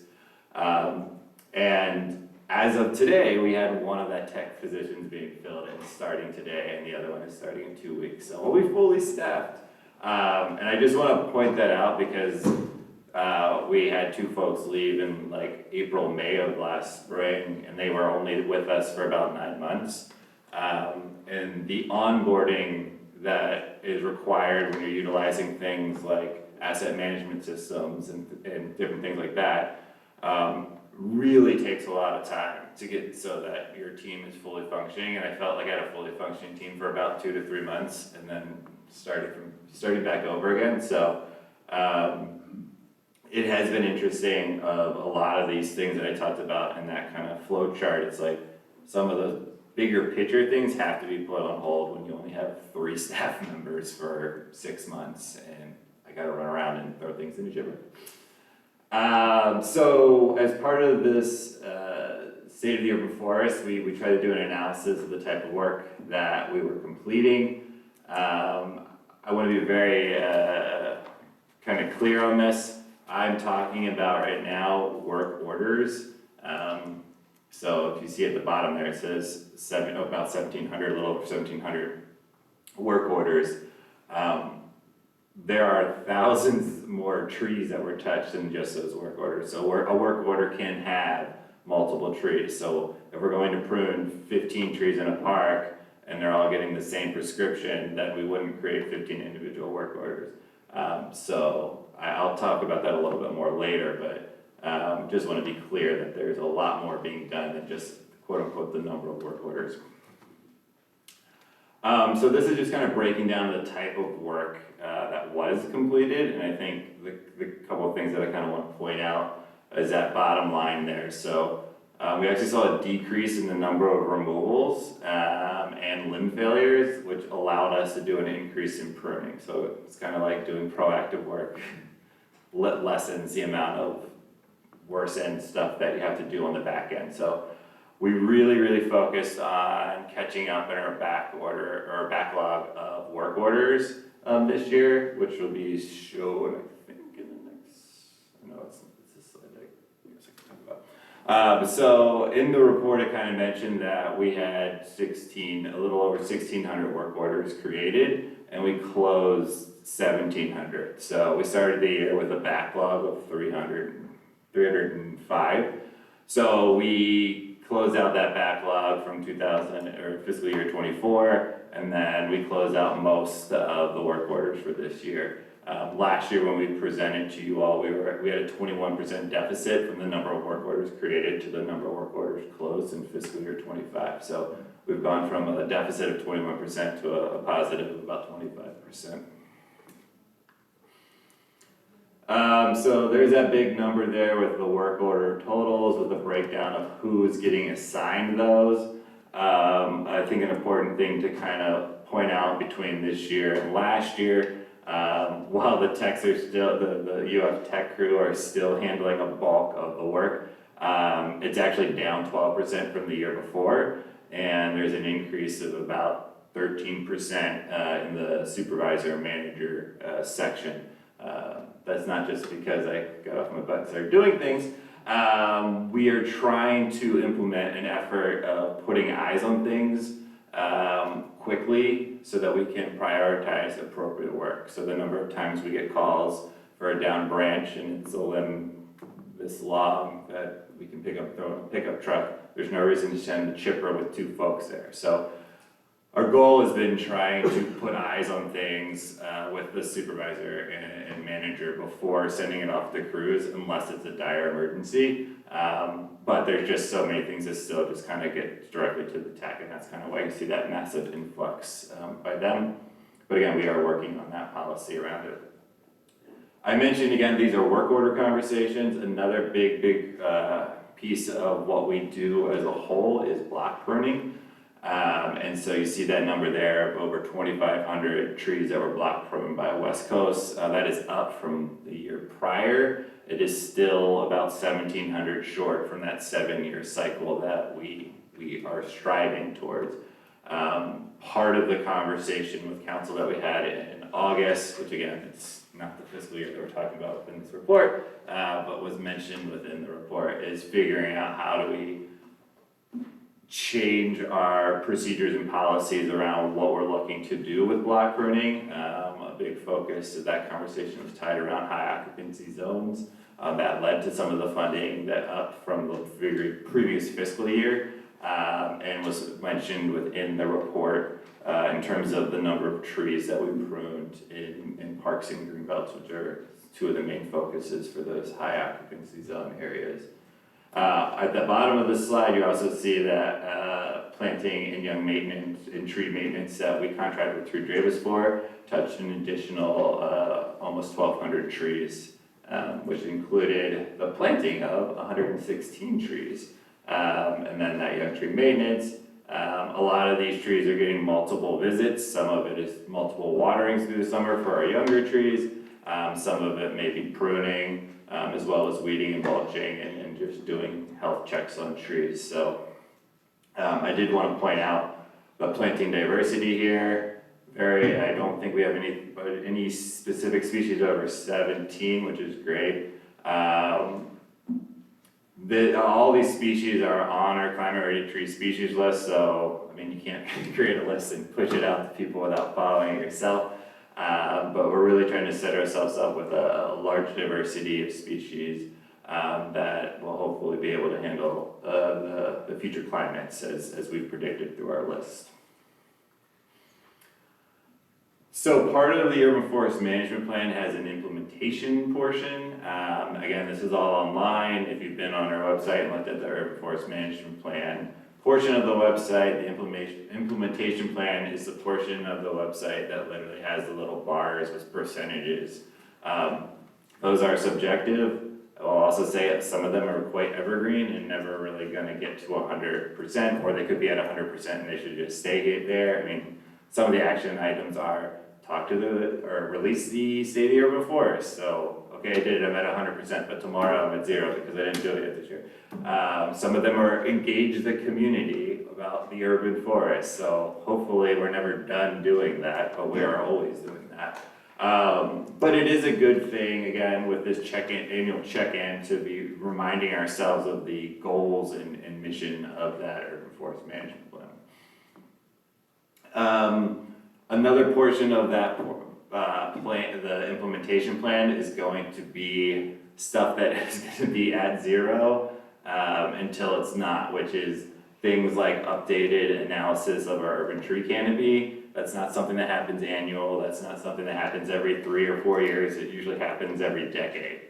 So it's going to be every maybe 10 years we have a really beefy state-of-the-art forest because we've gotten a whole new set of data from LiDAR and things like that. So just a reminder that while this plan has a lot of specific things we can work on annually, some of them, especially with reporting, are going to be much larger timeframes between them.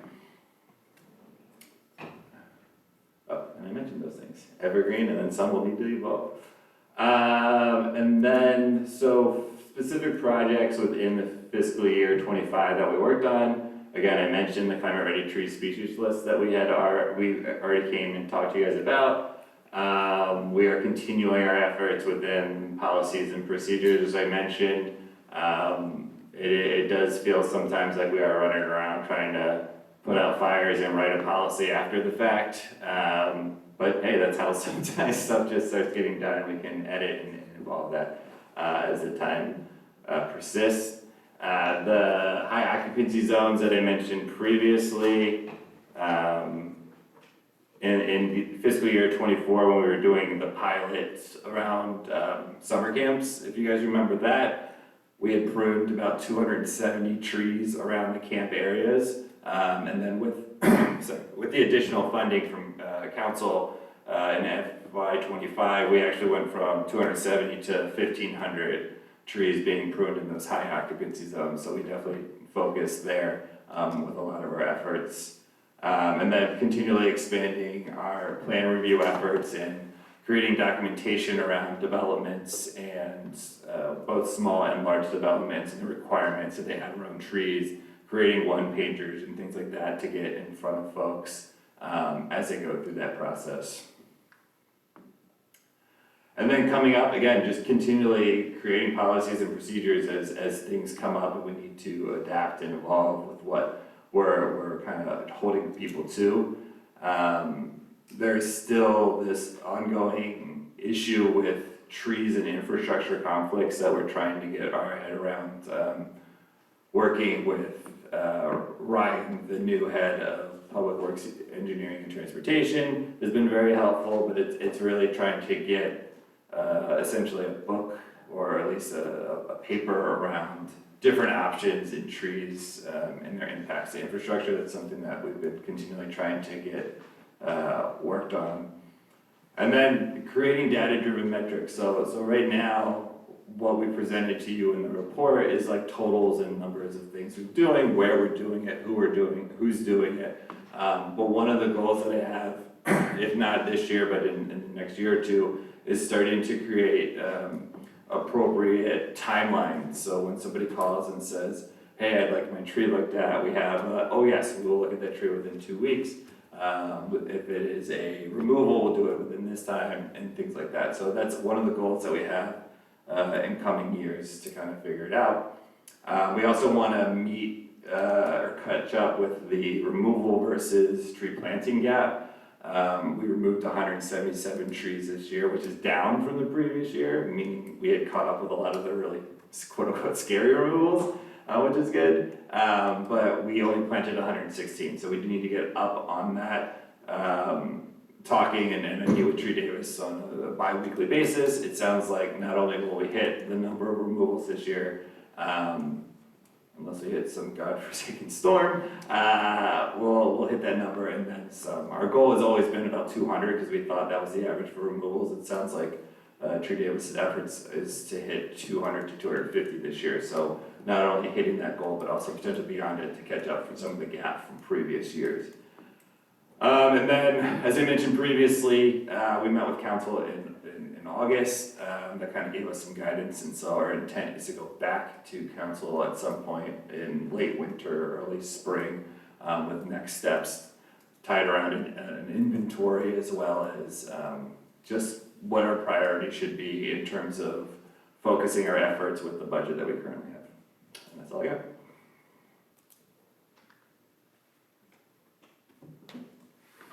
Thank you for the presentation. Excellent work as always. We can do, so we'll approach this the same way as we did the last item, clarifying questions, public comment, and then larger discussion. Can we start the clarifying questions on the left side this time?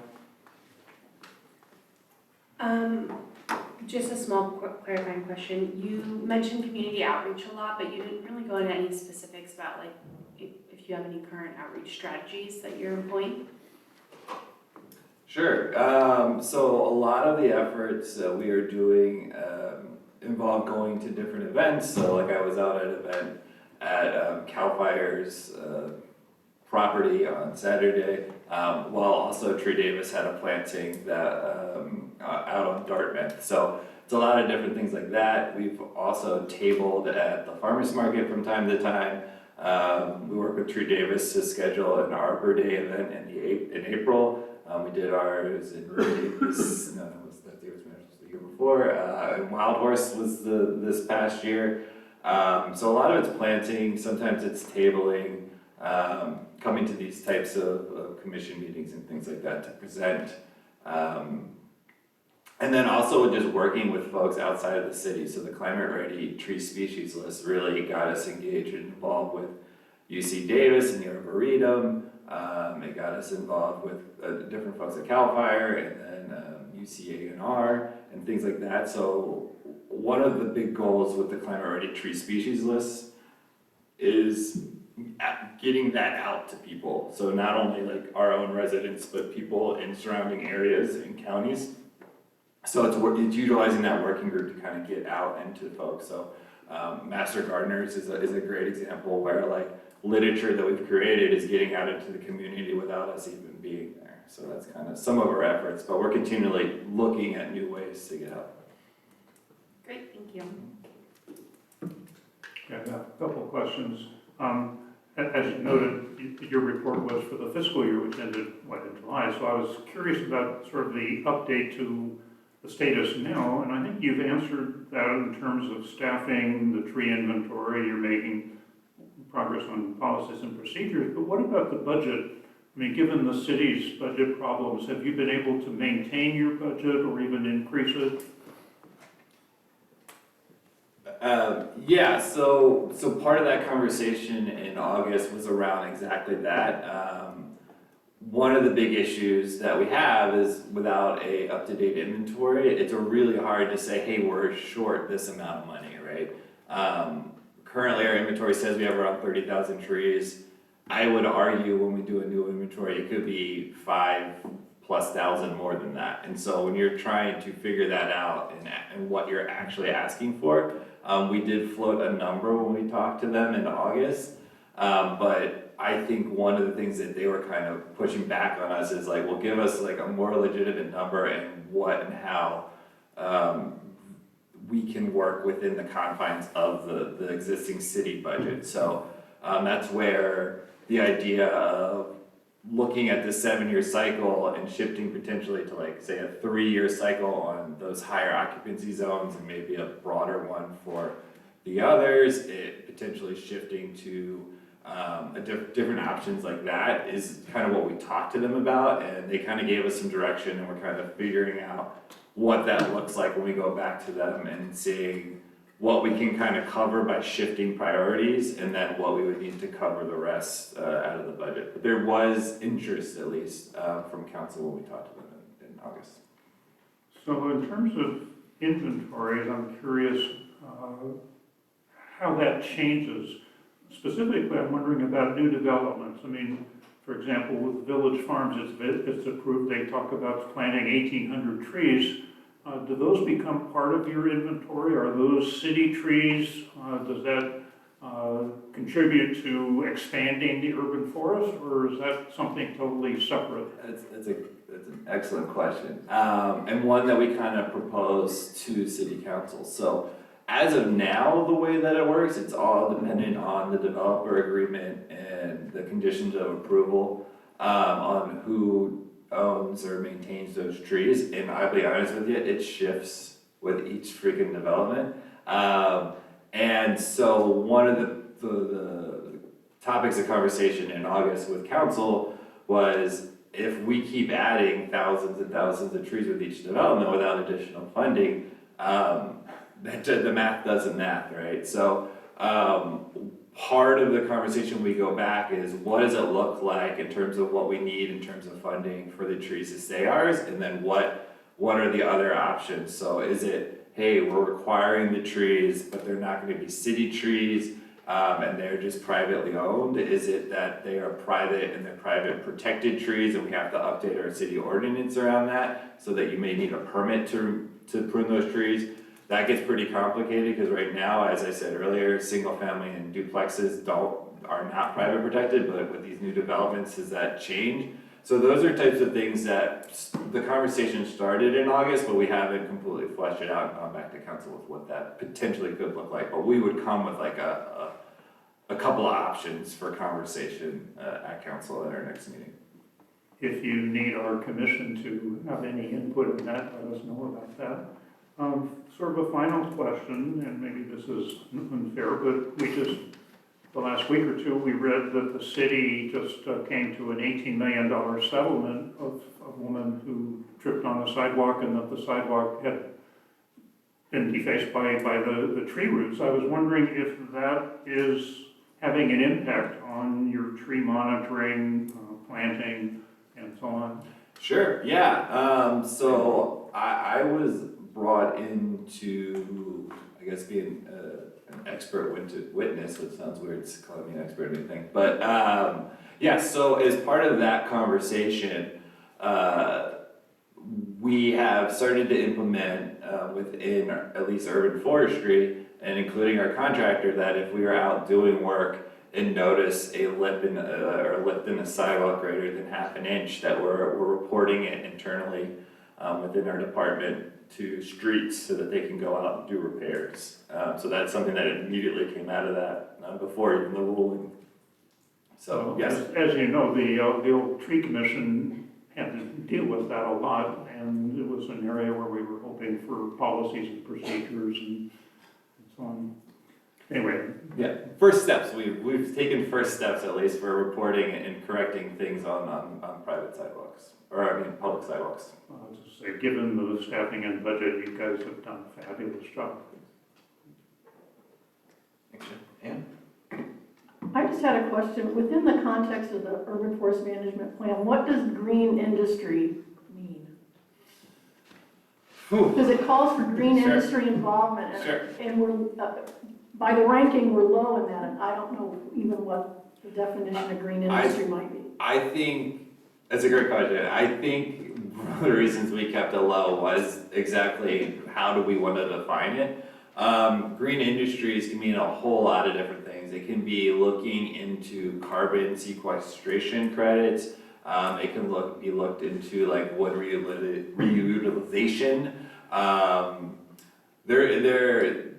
Yeah, I mean, it could also be part of like workforce development crews and things like that. So I know in Baltimore, we did a lot of those different things that when somebody first used the term green industry, I'm like, what are you talking about? And then they were like, well, you do this, this, and this. Like, oh yeah, okay, cool. So yeah, it is a lot of different things. I think it just becomes what and how it fits into us here in Davis. I know on the tree commission, there was a subcommittee tied around wood. And it was very interesting to hear what they had kind of gathered, but then it's also like West Coast does utilize our wood on their offsite. So part of that is why they can bid lower than other folks, because they're taking some of our really nice wood and converting it into different things. But also it's being reutilized, which was one of the main goals within the CAP and things like that. So it's kind of like, until we have the resources to kind of dabble in like what it looks like to hold on to a couple of like really nice walnut or redwood logs for our private use, and maybe bring it in a sawmill or something, it's gonna stay low. But there is a goal or a dream to do that. We did that in Baltimore, where we created an entire Camp Small, which did exactly that. So it's there, and the option is there. It just hasn't had the resources yet. Thank you. Yeah, thank you for the presentation as always, Charlie. Two quick questions. One, and I apologize if I missed it somewhere else in the plan, but is there anywhere where there's comparison of the Davis staffing levels and budget, kind of benchmark to the number of trees we have and things like that compared to other communities? We did that. I don't know if it ever came out in the plan. That's a good question. I think...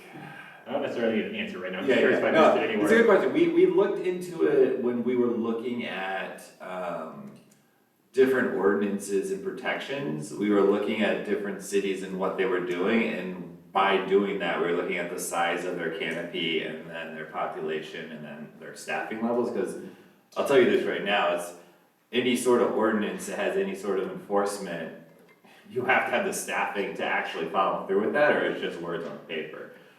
So that did come up, but I don't think we analyzed it with that lens, but we definitely could look into that. Okay. And one other question, kind of going back to public outreach, are you guys doing anything currently like in the school system or anything like that? We are not, I know True Davis had a grant with some of the school systems, but I'm not sure if that's still ongoing. But yeah, that's the kind of the reach out there.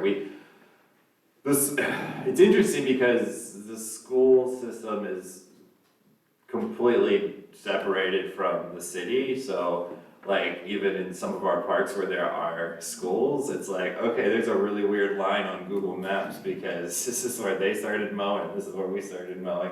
But part of the community canopy grant did put trees on school properties. But no, I don't think since that grant, the city itself has been tied into it, other than the fact that we partner with True Davis, who has been doing stuff. Thank you. Thanks, Charlie. No clarifying questions for me. So that will lead us to the public comment period of this agenda item. If any folks from the public would like to approach the dais and speak on this item, please feel free. Hello. Good evening, my name is Yael Franco and I'm the Executive Director at Tree Davis. Thank you for the opportunity to speak about our trees here in Davis. I also really appreciate the city staff putting the report together and having presented it here tonight. I want to just take a moment to emphasize that our urban forest is what makes Davis a desirable place to live. Our urban trees are a community asset and a critical part of our infrastructure. Green infrastructure provides many benefits that gray infrastructure don't. Trees reduce the impacts of the urban heat island effect. They help temper stormwater, sequester carbon, and help our emotional and mental health.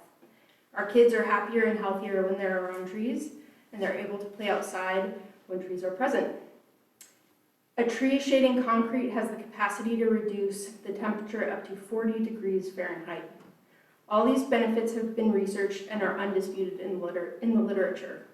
A tree's benefits do not stop at the property line. A healthy, mature tree is a benefit to everyone in the neighborhood, and planting and caring for trees is an act of building community. And that's why Tree Davis has been supporting the City of Davis's tree planting, outreach, and tree education efforts since 1992.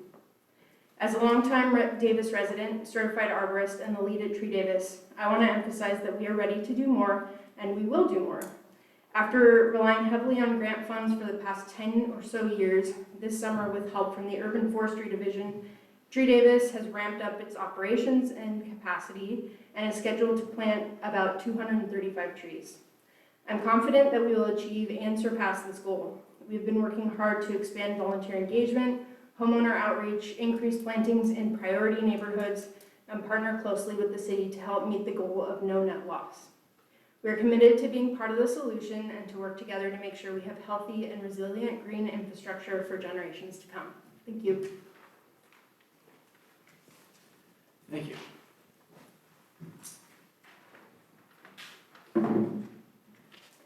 Hi, my name is Anya McCann. I know some of you. I was on the Natural Resources Commission for 4 years previously, and now I'm on the Tree Davis board. So I'm happy to be here, happy to hear the report. I think, we have an urban forestry department now that is really, getting up to speed, has a good plan, has all the staffing, but there's definitely been some challenges, and so things are, we know what needs to be done, but we're a little bit behind.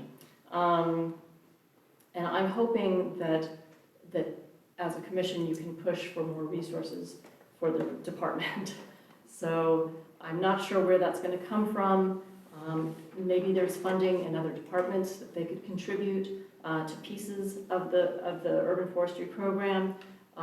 Sustainable funding sources like an urban forestry tax, carbon credits directed toward urban forestry, and I think that the commission needs to let it be known that you're interested in those things. I think We definitely need more education and connection to homeowners and to educate them about care so that the trees that are getting planted are being strong and vital. And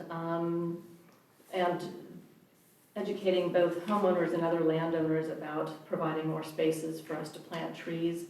Tree Davis hopes to be planting more than we have last year. We've got a good plan, and we want to have other locations to expand the urban forest canopy. Anyway, thank you for the report and for the commission's support. Thank you.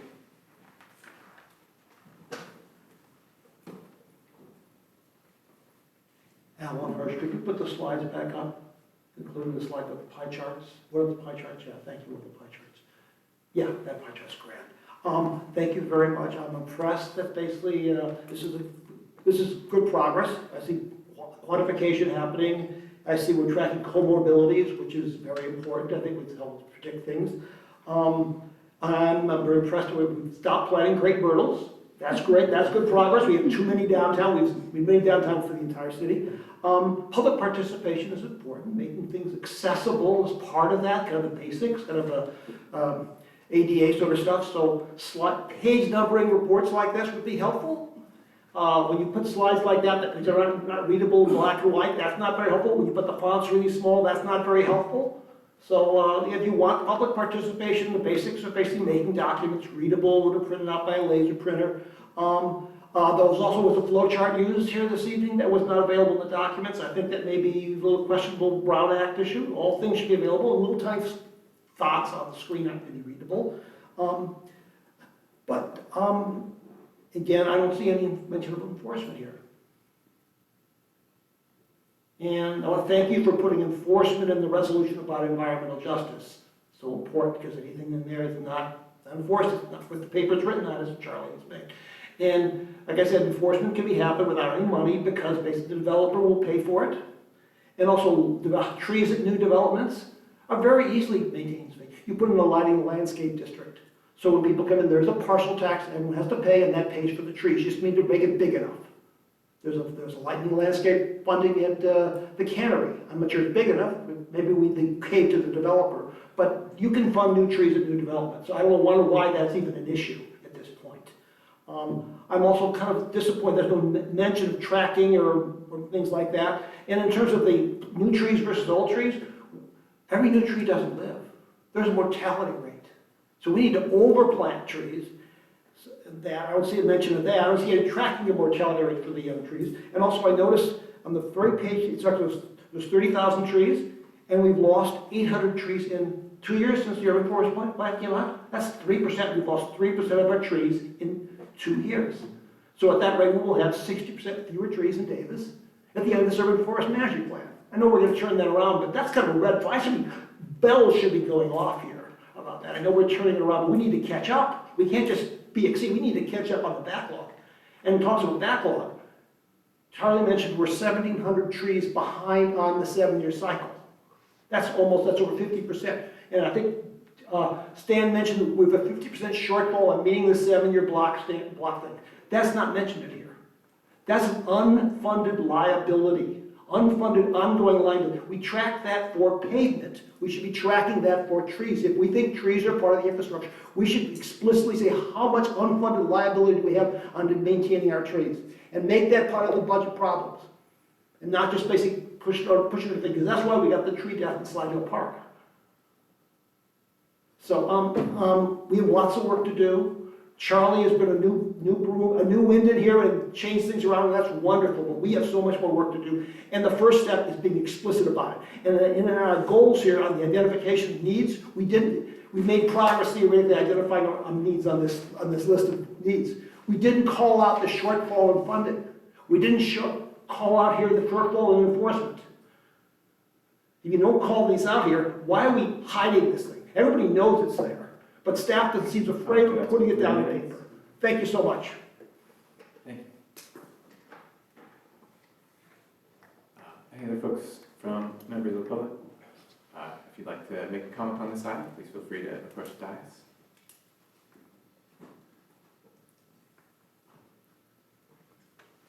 Seeing none, in fact, we can open up the commission discussion. Jesse, you mind if we start with you this time? Sure. I wanted to talk more about the outreach and something that some of the community members have also said. I loved a lot of your graphs and thought they would play really nicely in pamphlets, mailers. A couple months ago, we talked about the water annual report that gets mailed out to the community members, and I was wondering if there was any thought or anything about doing something with the urban forest along those lines to help raise awareness. You could also do the info line for observations of fallen branches, you know, like you said, get more eyes on more trees. Because I thought a lot of your graphics are quite nice, and everyone likes pictures of trees. That has been a topic of conversation. I think a call to action is kind of the importance of like what is that call to action within that mailer. We had talked about it for like April, going like Arbor Day kind of time frame. But then it became the question like, well, what is the call to action? Is it request a tree? Is it come out to a tree planting? And so I think, yes, that is definitely something that has been discussed and will likely happen in the coming year. We just have to really figure out what it is, what is the takeaway sentence of that for trees. And I think it could even just be, hey, here's what we're doing, you know, especially after all of these news articles about settlements and things like that. Hey, just an update, we are thinking about this, here's more information and that sort of thing. Yeah, absolutely. Yeah, we've created quite a few, with Tree Davis, have created a few different mailers, like in terms of like every time a tree is removed, a letter goes to the property and the property owner to let them know like, hey, we're looking to replant there.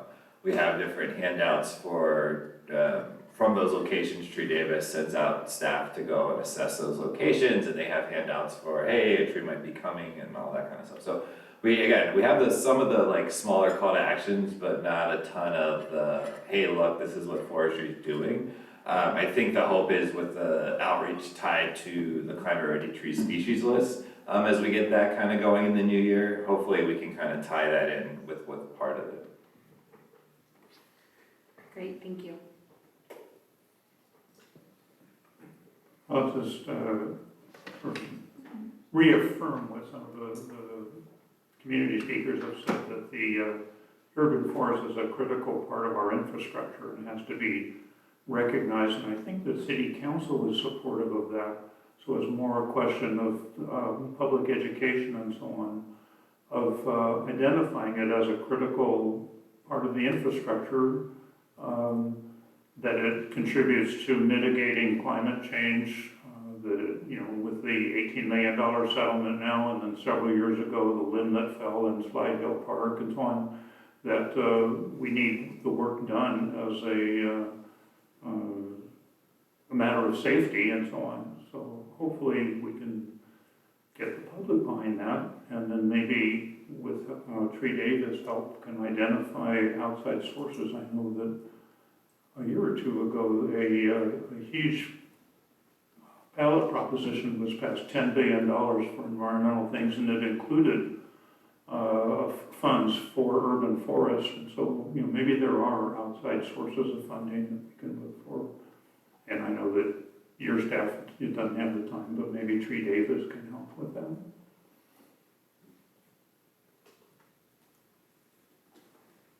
Something I'm struck by is the fact that we use the term no net loss, but I'm not sure that resonates particularly well with people. And I know that we talk about tree canopy, and you know, literature, public literature talks about different cities and their tree canopy percentage. And I wonder, should the community, should we set a goal, a short-term goal, a long-term goal that is a number for what we want as a community to have for tree canopy? Because I think that is a really compelling story, and I think this community in particular is driven by numbers. They're smart, they get the science, and I think that it would serve us well to do that, because I think that could also then inform, you know, numbers for money, for, you know, what it's gonna help, how to help you achieve what you wanna do so that we can achieve those numbers. Yeah, that's a great idea. I mean, in Baltimore, I think there's a couple issues with it. One is the as I mentioned kind of earlier, like the update of a canopy growing is not an annual number you get. That's a every 5 to 10 year update. And it also, although I guess it's getting much better than it was before, but it takes, we had flyovers in Baltimore and then had to wait an entire year because we were asking students at the University of Vermont to do the analysis of what the canopy was. So that is very time consuming, but it's also, one of the big things becomes, there is an interesting component when you put a number to the canopy because you don't have a say over all of the canopy. So again, there's a lot of trees within Davis that are not protected that we don't have a lot of say on. But there are different ways to look at it. So for example, the city of Philadelphia didn't look at it as, hey, we want, Baltimore set a goal, they said 40%, that was their goal. I love Baltimore to death, I always will, but it's not hitting 40% ever, it's just not possible. So there's a lot of cities that set these unrealistic goals and very unrealistic timelines. So when you're not measuring them annually, and the goal of something like the State of the Urban Forest is to do something that you're checking in regularly to see where you're at, what you're doing, those numbers don't play very well into it. And then in the conversation that we had at council previously in August, it's like right now we don't have the funding for the number of trees that we currently have. So to say we want to increase the canopy, even if we say we want to increase it 3% to say 30%, again, I love that idea, but it's like, I'm telling you right now, I don't have the money to deal with the current tree population, and if we're saying we want a goal to go beyond that, it's a really tough thing to put in front of elected officials and say, hey, not only do I need more money for now, I need more money for the future. So I'm not against it, I just think it is something that has to be taken into consideration in terms of getting ourselves really kind of caught up on what I think a baseline is for us in terms of our resourcing and our current canopy. And I think we've done a really good job in terms of dealing with a lot of the backlog, like really high hazard, like dead trees. And that's where you kind of see like a decrease in removals. Means like, when I first got here, I felt like the sultan of death. I mean, so many removals I was going out, I'm just like, why is this tree still here?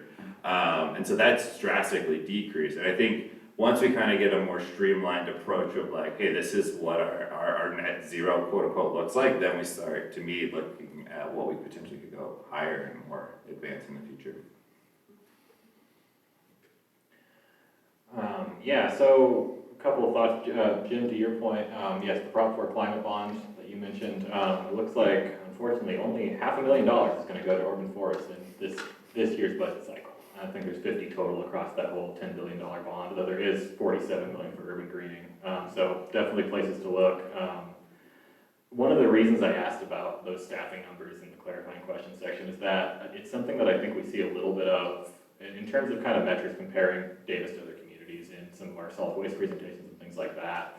And I do think benchmarking that and saying, okay, are we investing more or less than other communities with comparable amounts of urban forest, comparable tree canopy, right? Whatever metrics you want to look at, you can slice and dice it a lot of different ways, can really be a helpful metric for how well are we doing, and do we need to invest more? So I think that could also bring some additional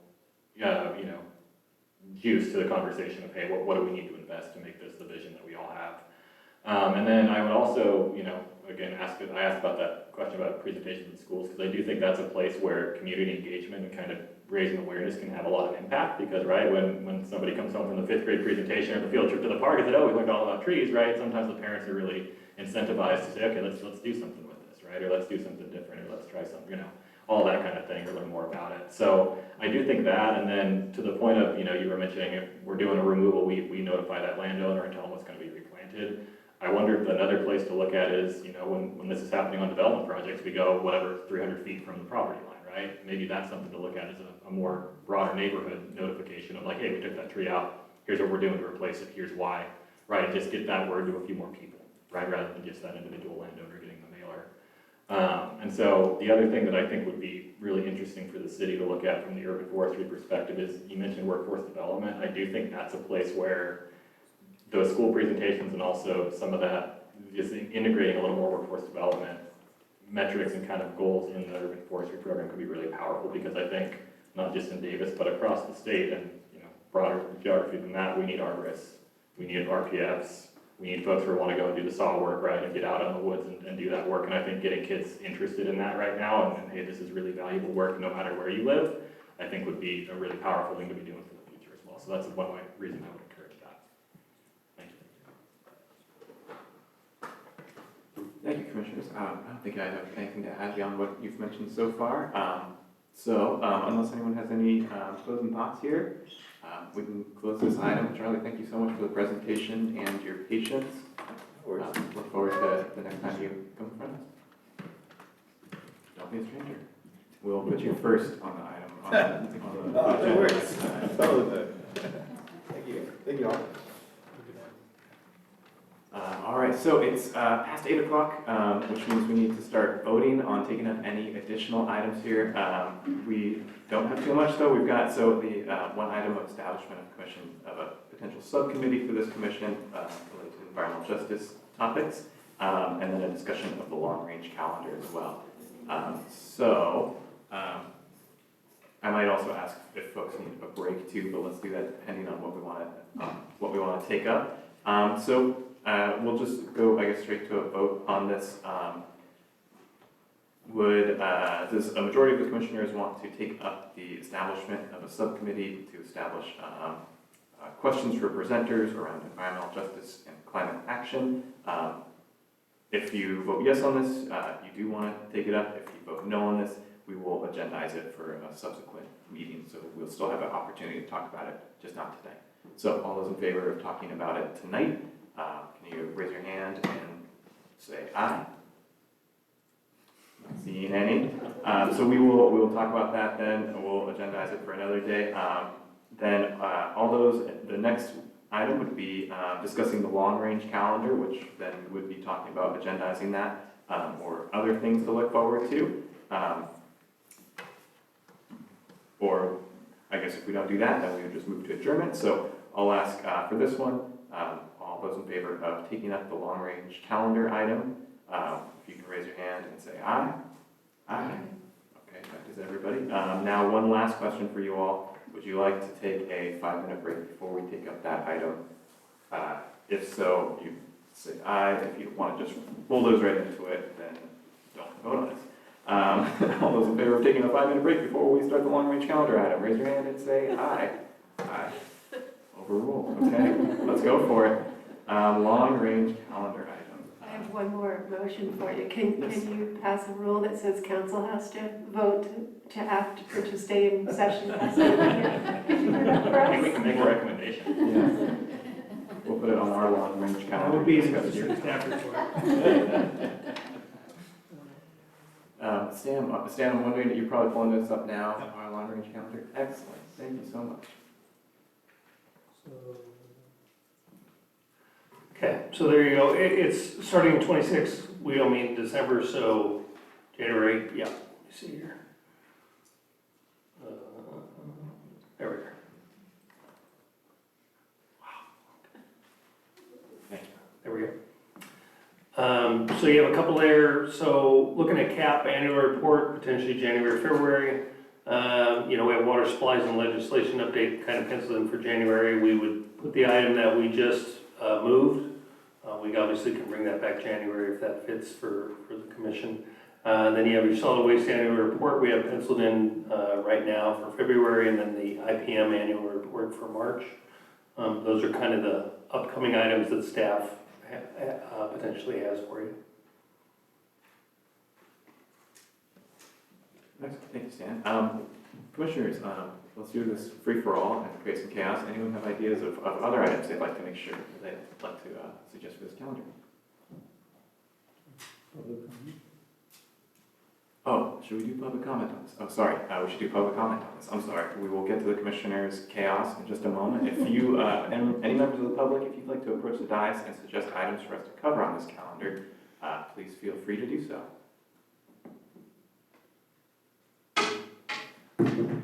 It's a letter I wrote September 18th, 2020. Frankly, I do not understand staff's resistance to put the needed enforcement on tree features in the development agreements until we have a stronger ordinance. To me, they show they are not on board with protecting trees. For example, the simple problem of releasing the tree plans to the public by putting a copyright release in the development agreements, so the public can monitor how the parking lots trees are growing and can basically complain to the city that trees are not being grown to what was promised in the development agreement. I wrote that 5 years ago. Please put enforcement on your agenda. Please put enforcement on your agenda. Otherwise, it's just suggestions. We are becoming a Republican city. We have deregulated our landlords. Thank you. Thank you. Any other members of the public like to approach the dais and suggest items for the long-range calendar?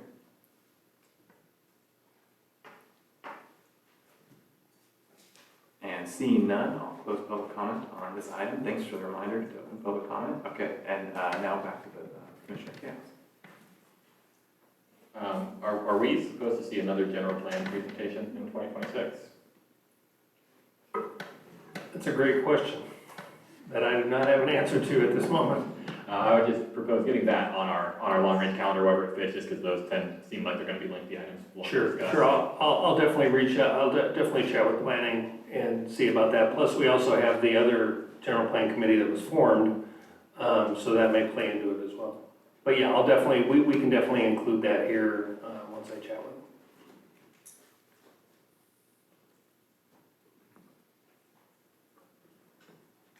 them. You have the CAP implementation thing for down there in January and February. As I recall at our last meeting, there was some question about how soon the staff would be ready with that. Is that something that you would be ready for in January? Yeah, that's a fair question. I think it could be, I think we discussed briefly, it could be more forward-focusing too. So in that sense, in January, it could be kind of like what's the year ahead potentially look like for some CAP priorities and a little bit more of a retrospective. So I think in that sense, it could be ready for January. But yeah, I think so. So maybe we could leave it on January, but if you're not ready, we could then defer it to February. Yeah, that works. Yeah, I like the idea of getting a more robust update by pushing it back a month or even two if needed to make sure that we can get a little more information there.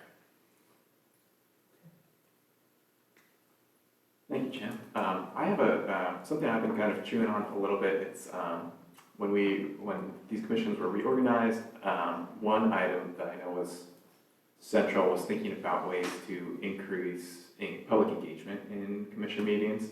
I was just thinking earlier today, I was wondering if there'd be any appetite for us to discuss maybe potentially like a subcommittee or in one of these meetings discussing different ways that commissions can perform outreach, engage with the public. Thinking about ideas of reaching outside of this very formal setting. So I was wondering if there's any appetite from other commissioners to take that up as an item sometime, in the new year. We'd then be, I guess, deciding if that's work for a subcommittee, if that's work for the full commission. I suppose, I'm not sure if that would necessarily need to go through get set to council for their consideration. I would want to chat with city clerk and others because there has been some information associated with that with previous commission work. So potentially it would be where you put forth an idea and then we could put that through the process. Go ahead. I don't want to contradict you. No, that's fine. It's so clearly within your scope. It's, in fact, one of the fundamental reasons commission reform was done. So, in my view, if you were to form a subcommittee to further that purpose, that's squarely within what you've been asked to do. Certainly, we can run it by. There's no problem with that whatsoever, but to me, it's an example of what you can do. Yeah, I'm definitely not suggesting you can't have that public outreach. The forum that takes is more what I would want to check in with the city clerk on. Well, I think it would be important too to have some context on discussions that have happened in other commissions or at council level, just to inform that conversation. So I'd be open to adding it to the calendar and asking for that information to be brought back to us as a part of that. Okay. Well, thanks for the interest and the appetite for that. Thanks, Stan and Donna too, on kind of letting us know sort of what procedural steps. Looks like we got a lot of time, you know, in March through June to fit something like that in, and we'll play around with that cap update. So thanks so much. Anything we're missing, commissioners? Okay. Well, thank you all for your time. We'll close this item and adjourn the meeting. Thank you. We don't need to do a vote. Just say it's